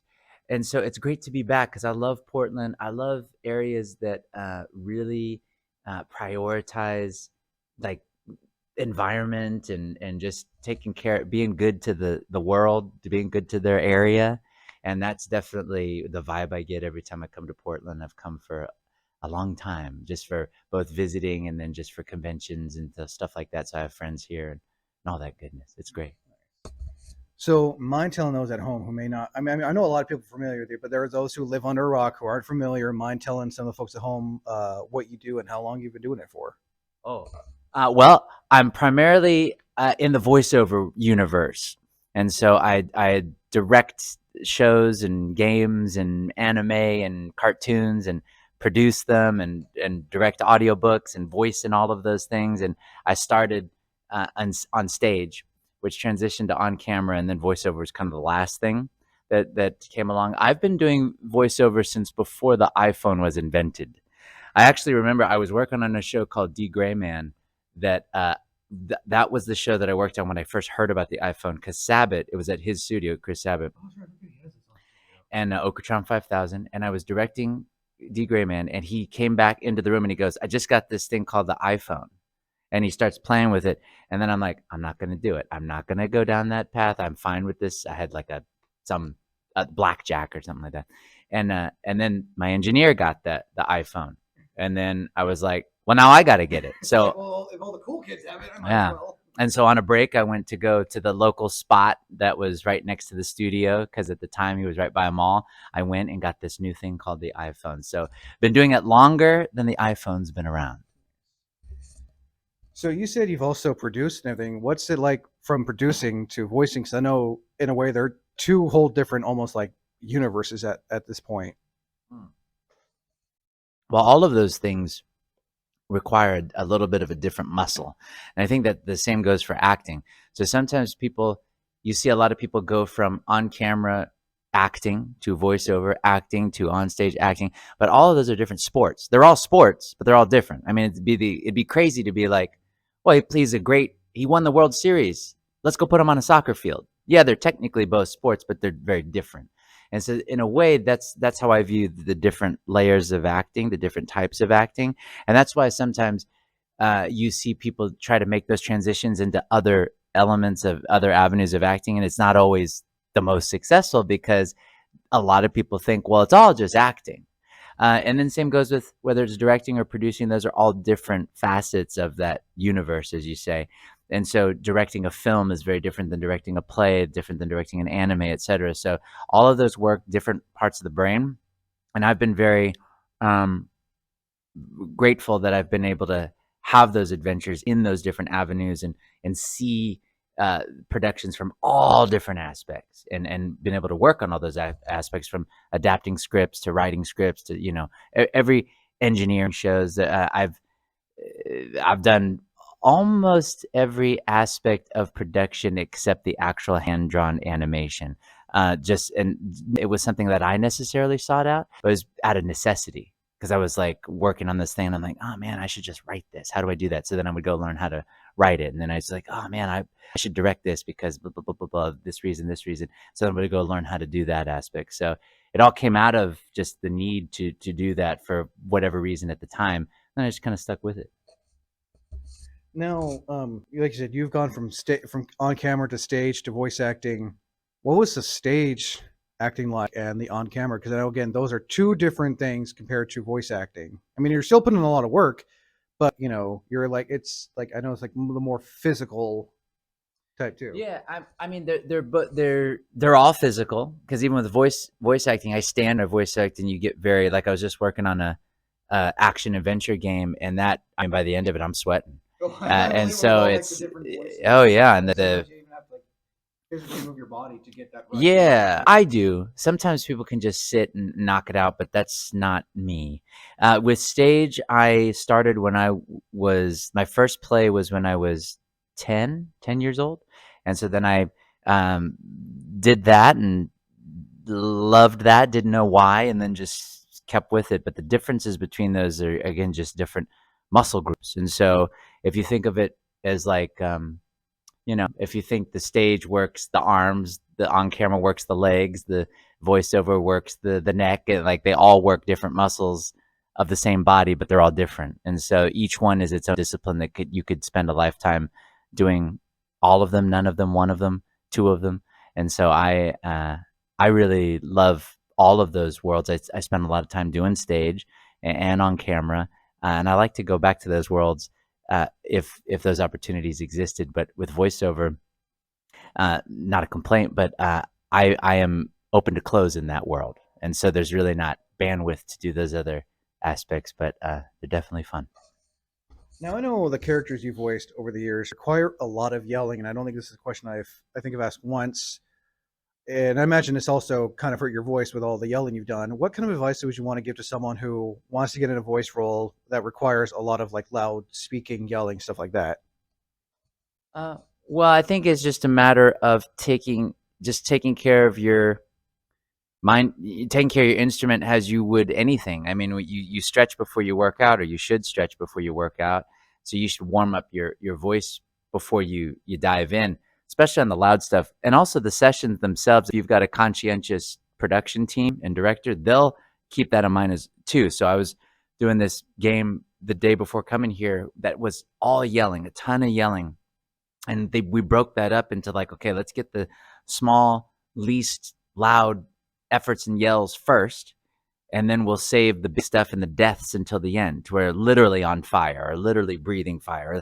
And so you try to do that. And I think a lot of times people that are just getting into the voiceover world, they're so eager to please and prove that they can do it, that they'll mistreat their voice in an effort to try to show like, oh, I can do it. No, I got it. I got it. And the next day, your voice is much just forced. Like you can't even move. If it's just a day. Yeah. Pretty much turn into Ariel from Little Mermaid, where she just listens to her voice literally a day. And make Ursula very happy. Yeah.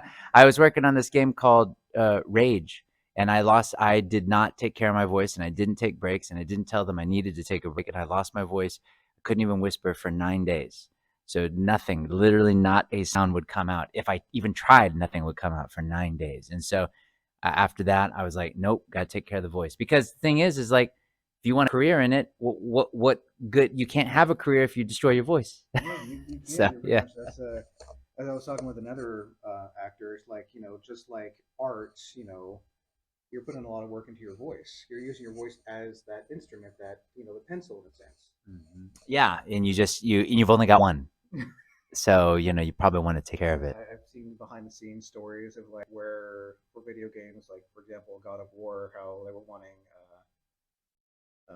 Anthony McDowell to do multiple takes of the one character that had like only a few short lines. Because even just like imagine even short lines or just a few lines, they imagine they take multiple takes.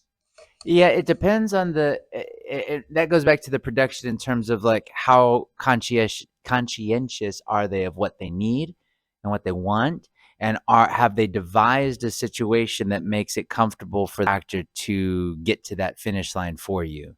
So like for me, I'm directing a Sony feature right now, anime feature, and the lead character has a ton of yelling, big yells. We're talking like one of these yells must have been like 7 seconds straight, full blown. And so I hope they took over their voice, because that can really, even like singers, Yeah. they use their voice a lot, especially like death metal, like Yeah. that gurgling where I've heard sometimes their throat will bleed. Well, what we did was I tallied up all of their reactions, all of their yells, and they have, X number of sessions, and I sprinkled those yells into across all their sessions. So they're not just saving it till the end. They're not doing it at the beginning. We're doing it a little bit at a time throughout the sessions. You've been in our shoes before. You know what Yeah. it's like to go to that where you can almost lose your voice. I've had the bloody throat, so I don't want to do that again. You don't want that. You don't want Yeah. that to be on that. 'Cause Yeah. they could be gone for, and then production is like put on hold for. Yeah, absolutely. Yeah, absolutely. So let's try to avoid that. One last question: what last minute advice would you just want to throw out there to those who are listening and watching this? Advice for people that want to get into voiceover, I would say, because there's so much. It's speaking of universes, it's vast, and aspects of what you want to get into are vast. I would say, the best superpower you can have is accurately and realistically know your strengths and weaknesses. A lot of times I feel like we are told that we're perfect as we are. You're great. You can do, wherever you're at is awesome. And that's not necessarily, I get the idea behind that, but that's not the most beneficial for your growth. Because if you're perfect how you are, then why would you grow? Why would everything you do is right? No, I mess up all the time. I mess up probably every day. I do something that I mess up on. So, but if you understand that, and you don't judge it as good or bad because you're not perfect, but you just understand these are my strengths, these are my weaknesses. It's all in the way you phrase it. So for example, a hammer can be a great hammer, but it's a terrible screwdriver. But it doesn't want to be a screwdriver. It's going to be the best hammer it can be. So if you know your strengths, if you're like, man, I can hit that nail really hard and really well. Whenever I need a hammer, that's the one I'm going to go for. If you need a screwdriver, that's not me. Doesn't mean you're less than a perfect hammer. You're just not a good screwdriver. So you got to know your strengths and weaknesses, because so many times people shoot themselves in the foot by going out for every single thing. Well, maybe they're right for 3 of the 4 things. They don't like. I remember I was auditioning this role, and an actress was like, she was in this age demographic, and this role was in a very different age demographic. And sometimes people can go into those different ranges. I play kids all the time, play old men all the time. The different range. And this actress thought that the demographic they were at, they could do this other type of voice, and absolutely 100% could not. No, no, no. And so, but they didn't know that. And so that, in that instance, hurt them. But they don't consciously. They don't think they're like, oh, I can do whatever. I can like climb the mountains. Yeah. And there are people, and again, exceptions to every rule. But that's why you got to know your strengths and your weaknesses. So If you're starting out, do what you know you can do, because there are these actors like you and the others who have like been doing this for so long. You know your range. Yeah. And when someone's starting out, they don't know their range. They think, well, I can do this. I can do this. Like, no, it's like it doesn't hurt to try, but you also got to know your limits. Because if you go above your limit, next thing you know, you're physically, mentally exhausted, and you won't be able to do it for a while. and you're going to be wondering why you're not making any headway because you're going. It's like that saying. I forget the exact saying, but it's something like the novice thinks they have 1,000 tools. The master knows they have one. You know, it's that kind of thing. And so that dynamic. And I think it's just knowing your strengths and weaknesses. Yeah. Well, Todd, thank you so much. Hey, yeah. I hope you enjoy. And again, don't forget your little dog. Yes, front and center.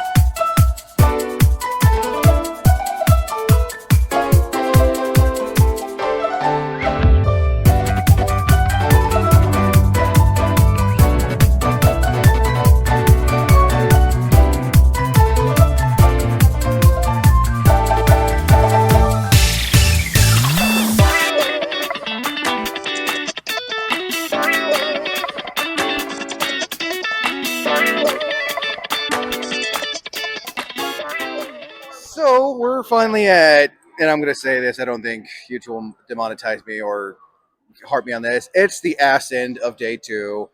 You guys were both busy with a lot today, and you also had to prepare for the Curse cosplay. I got to say, I loved it.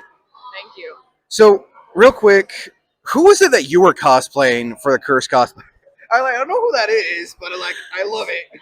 Okay, so I was cosplaying Barrow from Blue Lock, but specifically Maid Barrow.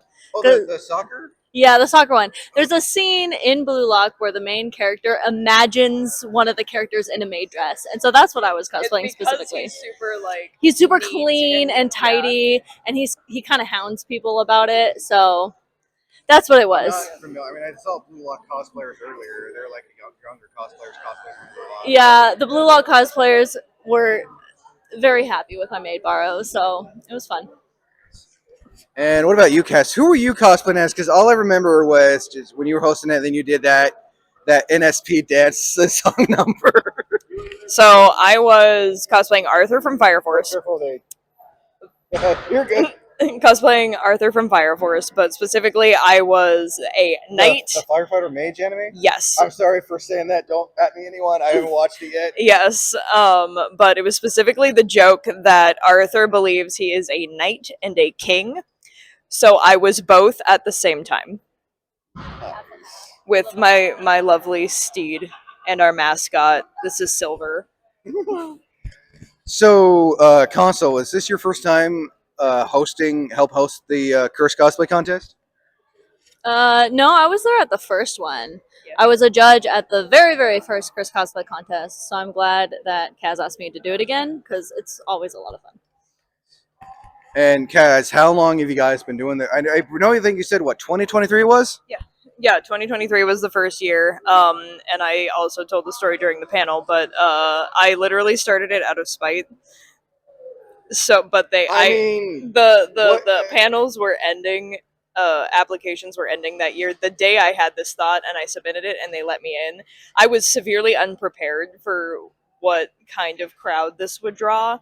And on top of that, pretty big crowd. For year 1, we filled out the room so bad that we were against code. Oh, fire marshal, but like even this one looked like. And so second year we were in the auditorium. Second year we were in the auditorium for a second year panel, which also came with a lot of learning curves, a lot of stuff that I was not prepared for. So last year's did not go anywhere near as good as I was hoping. But I really wanted to bring my A game this year, so I think we did. Nice. So now that we got the Curse Cosplay contest out of the way, oh, careful there. Who are you guys cosplaying now? Because I know I saw you guys cosplaying these earlier, but it was just so hectic. Like when Newen came in, it was like, oh shit, well, I can't do it now. I'm Zonka from Gajakta. Yeah. Mind explain it to me and those at home what that is. Okay, so yeah, I'll take it. Gajakta is quite literally a trash anime. It's about trash. Well, it's about if you take care of an object, that object will then. Oh, careful there. It's about the concept of. Oh, thank you, thank you. Some people recognize it. That's good. Thank you. Yeah, so basically, it's about the concept where if you take care of an item long enough, it will basically like gain a soul or gain like energy. So Kind of like a Pokemon. Kinda, yeah. I have to check this out now. Is it like on Crunchyroll or something? Yeah, it's on Crunchyroll. And it's called what again? Gachiakata. I will have to get Crunchyroll. Oh, Yeah. Careful there. Yeah. So I recommend it. I think it's really good, but it quite literally is about trash. So I like calling it the trash anime. What's the animation like? It's really good. It's the same studio. I think it's animated by the same. I think it's animated by the same studio that did Soul Eater. Oh, so that kind of like that bendy type. It's very good. Like where the body just makes unrealistic movements. Yeah. I like it a Yeah, lot. I've seen Soul Eater and like, I gotta check it out now. Yeah, well, and the creator of Gachiakata was an assistant on the Soul Eater manga. So there's a lot of definite like Soul Eater influences into the series. So. And what about you, Caz? Who are you cosplaying as with your beautiful steed? Or I should say, to quote Shrek, your noble steed. Okay, so first of all, the steed is not canon. I just wanted to wear it because it's funny. But It was great in the first it was great, and I have it in my. Did you have it on a stick? It was too? on a stick because And I have, didn't like, the need it, harness is actually and pretty- it is actually a strap-on. I was about to say, I was like, is that a strap? And Wayne is on the floor. I didn't want to say it. No, it is. I mean, it is. It's right here.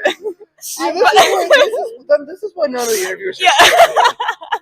So, keeping that in. anyway, to explain the character, I am from a very small community, but a very good D&D podcast called The Unexpectables, and I am from an even smaller portion of that community because this is from a subsect, smaller series that they do around Halloween time called Ravenloft.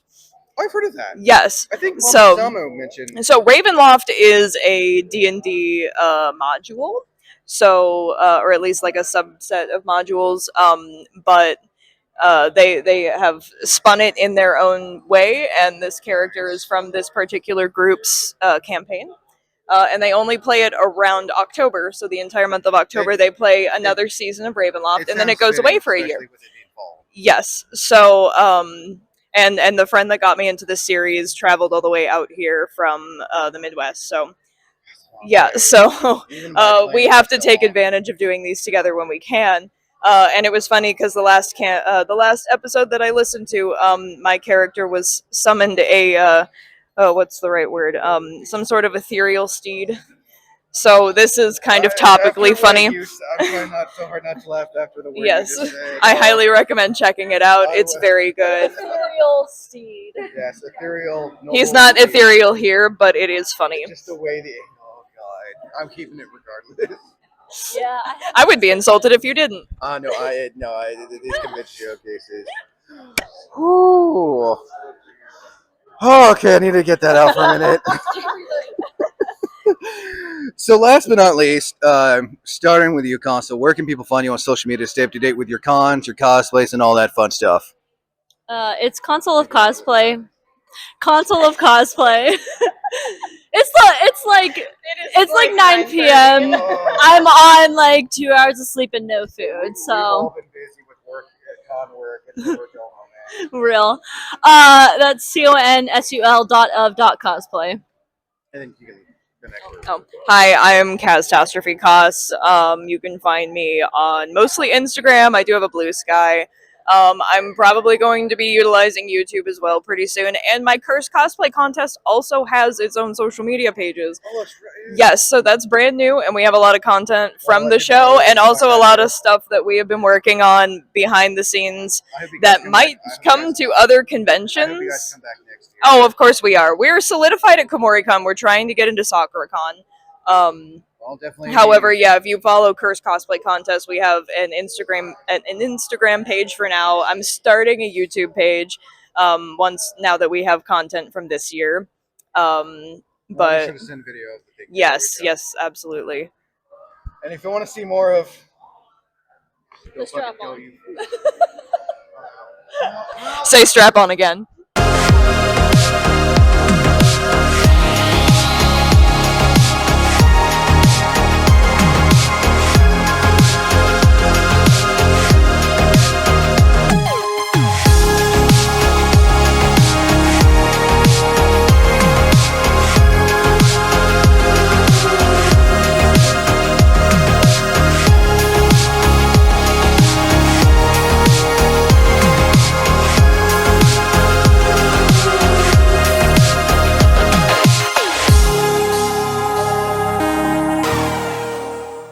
So I'm here with Adam. How do you pronounce your last name? Croasdell. Croasdell. Okay. How are you enjoying the con? And how is this your first time in Oregon? First time in Oregon. Yeah, very beautiful city. The state looked amazing as well as I flew over it. And first time at the con, and the con has been absolutely fantastic. The food in this town is amazing. We have a wide variety of food here. Yeah, and tasty. And I believe that the place is quite haunted, and I'm here at Halloween, so what could be better? So, Adam, for those who may not be familiar with you, mind telling them what you've done and how long you've been doing it for? Yeah, I am. I guess in America it makes me laugh though, but I'm what they call a multi-hyphenate in a way. I've done a lot of stage acting when I was in the UK, and some TV and film.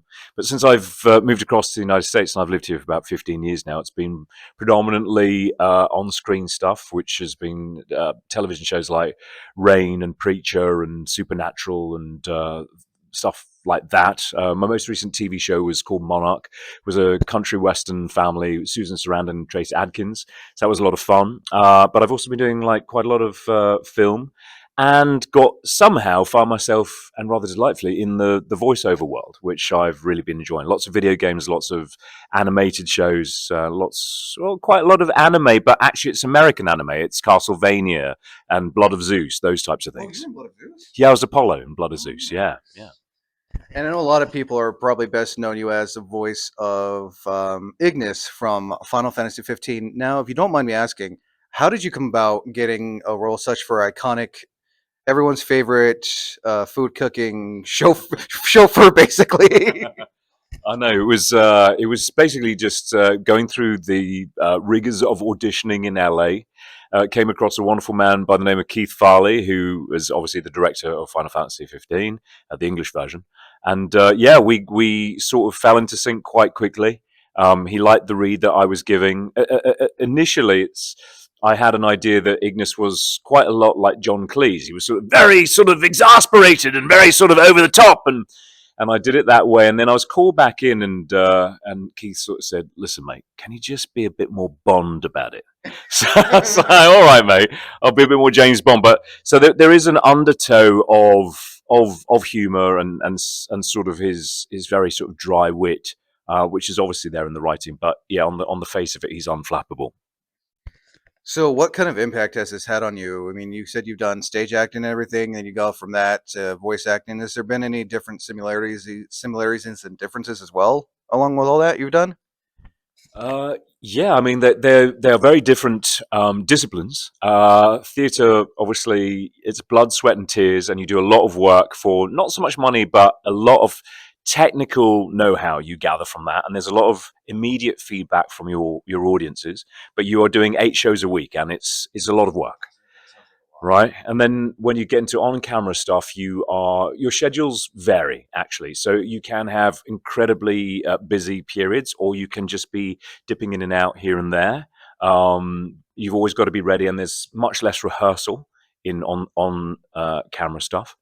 With the voiceover stuff, it's sort of amazing because you arrive in the booth, and often you work well, as in the case of Final Fantasy 15 and a lot of other shows and video games. You're not given the script at all ahead of time because the IP is so.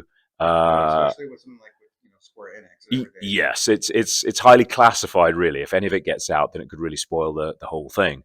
So you arrive and you go in the booth, and then you flip open crisp new page, and that is the first time you get to see it. Really, a few minutes before you get to deliver the lines. And there's sometimes you're given the lines you're not told who the character is. Yeah, I mean, you can have that. So, for instance, I did a full length feature called Batman Ninja. Oh, that's right. You voiced Alfred Pennyworth. That's right, and also Nightwing.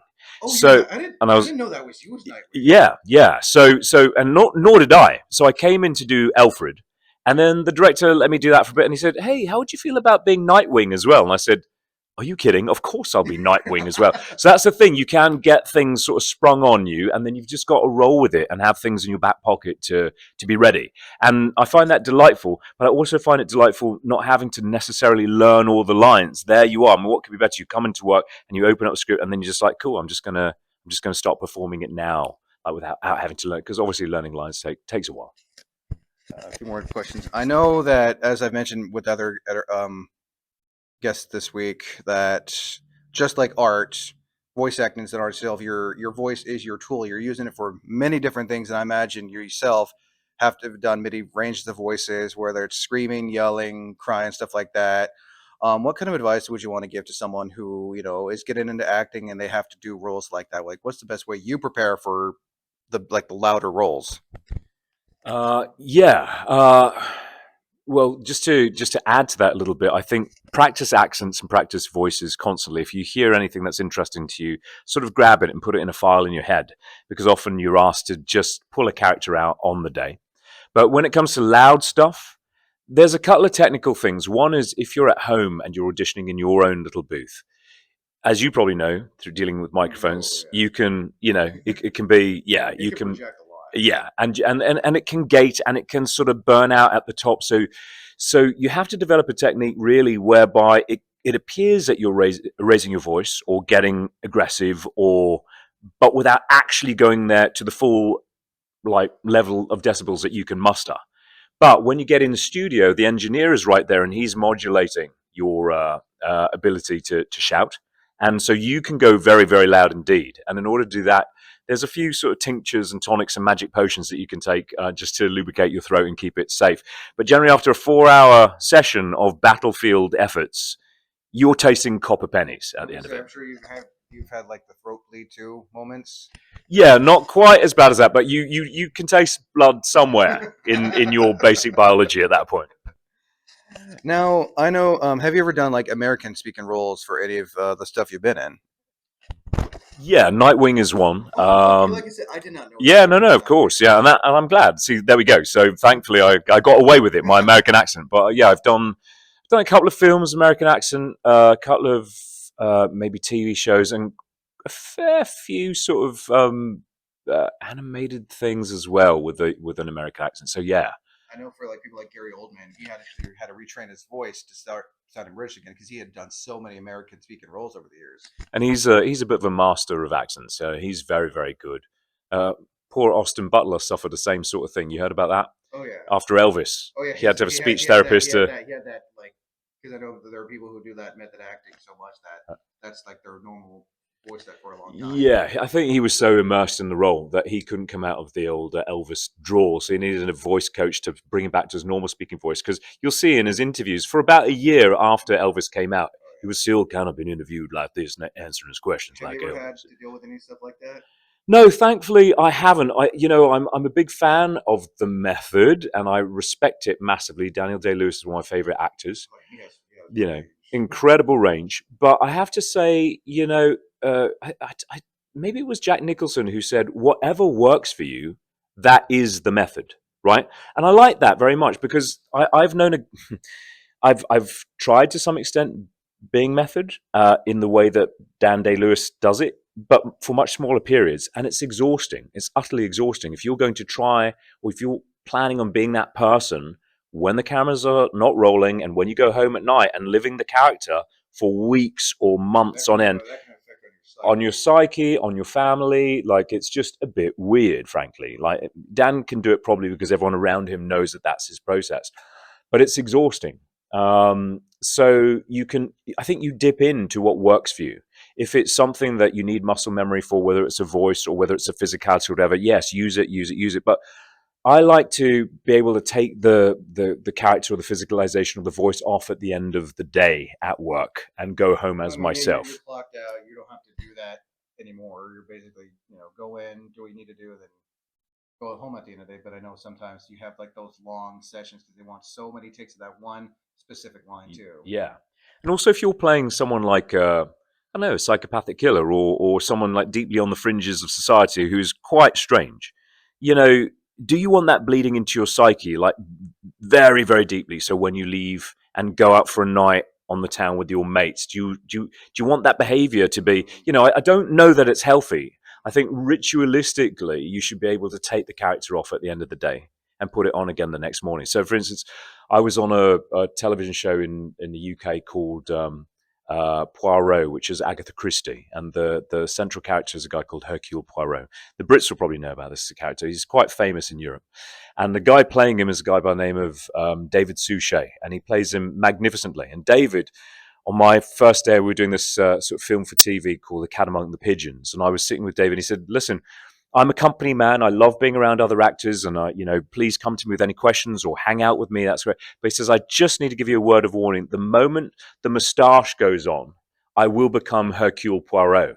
And he makes no apology. He says, "I've tried not doing it, but I have to do it because I've been caught out before, and I've sort of fallen flat on my face trying to just be myself in the whole regalia." That's it. And we were sitting in hair and makeup, and we were talking about football, and he was just like, "Yeah, Adam, this, that, and the next thing." And the person was gluing on his moustache, and halfway through the moustache getting glued on, he just was suddenly in the Belgian accent, and he was like, "And of course, my favorite team is, and I was just like, holy mackerel, you weren't kidding, mate." But he went there. People that take that method seriously, and then there's like those moments where it's like the method takes over their whole life, just like that, just people just kind of just pull themselves away from that. That's it, mate. Yeah. It's everybody's got their own particular process, and I think you've just got to honor the process that works for you to get it done when the camera's rolling. One more question. What kind of advice would you want to give someone who may want to get into this line of work, whether it be stage, film, or voice acting? Because in a way, yes, there are some similarities, but there's also differences as well to that. Yeah, I think the first thing I'd say is really you have to be very passionate about it, and obviously people try things on and they see if it's for them or if it's not. But what I mean by this is that the work is very feast or famine. You can receive a lot, or it can be like crickets. And you have to be ready in the crickets time to not spiral out. So you have to have a certain amount of grit if you want this sort of a life. It's a freelancer life. Sometimes you're going to be working, other times you're not, and there's a lot of not working. And you have to make a life for yourself. And what I say to any sort of aspiring actors, a lot of actors, they pin their emotional happiness on whether or not they're working as an actor. Yeah, I'm working. Fantastic. Life is great. No, I'm not. I haven't. I feel terrible. I haven't worked in 6 months. You have to create a life that you love to live and be an actor. I think that's the first thing to say. Even like your most seasoned actors, they may get a lot of work, but then you got some actors that are just starting out, and they'll still need to work that 9 to 5 just to That's it. Have a survival job that pays the bills so that you don't have to freak out, and then enjoy the craft. And look, I think it's a magnificent craft because you get to spend time with people and really sort of find out about what it is to be human, all aspects of being human. And I think it's sort of a privilege to be able to do that. Well, I think that should be good. Adam, thank you so much. I hope you enjoy the rest of Portland. Thank you. Thank you.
Joshua, and also, say that thank you for coming to Kumori. 3, 2, 1. Yeah, 3, 2, 1.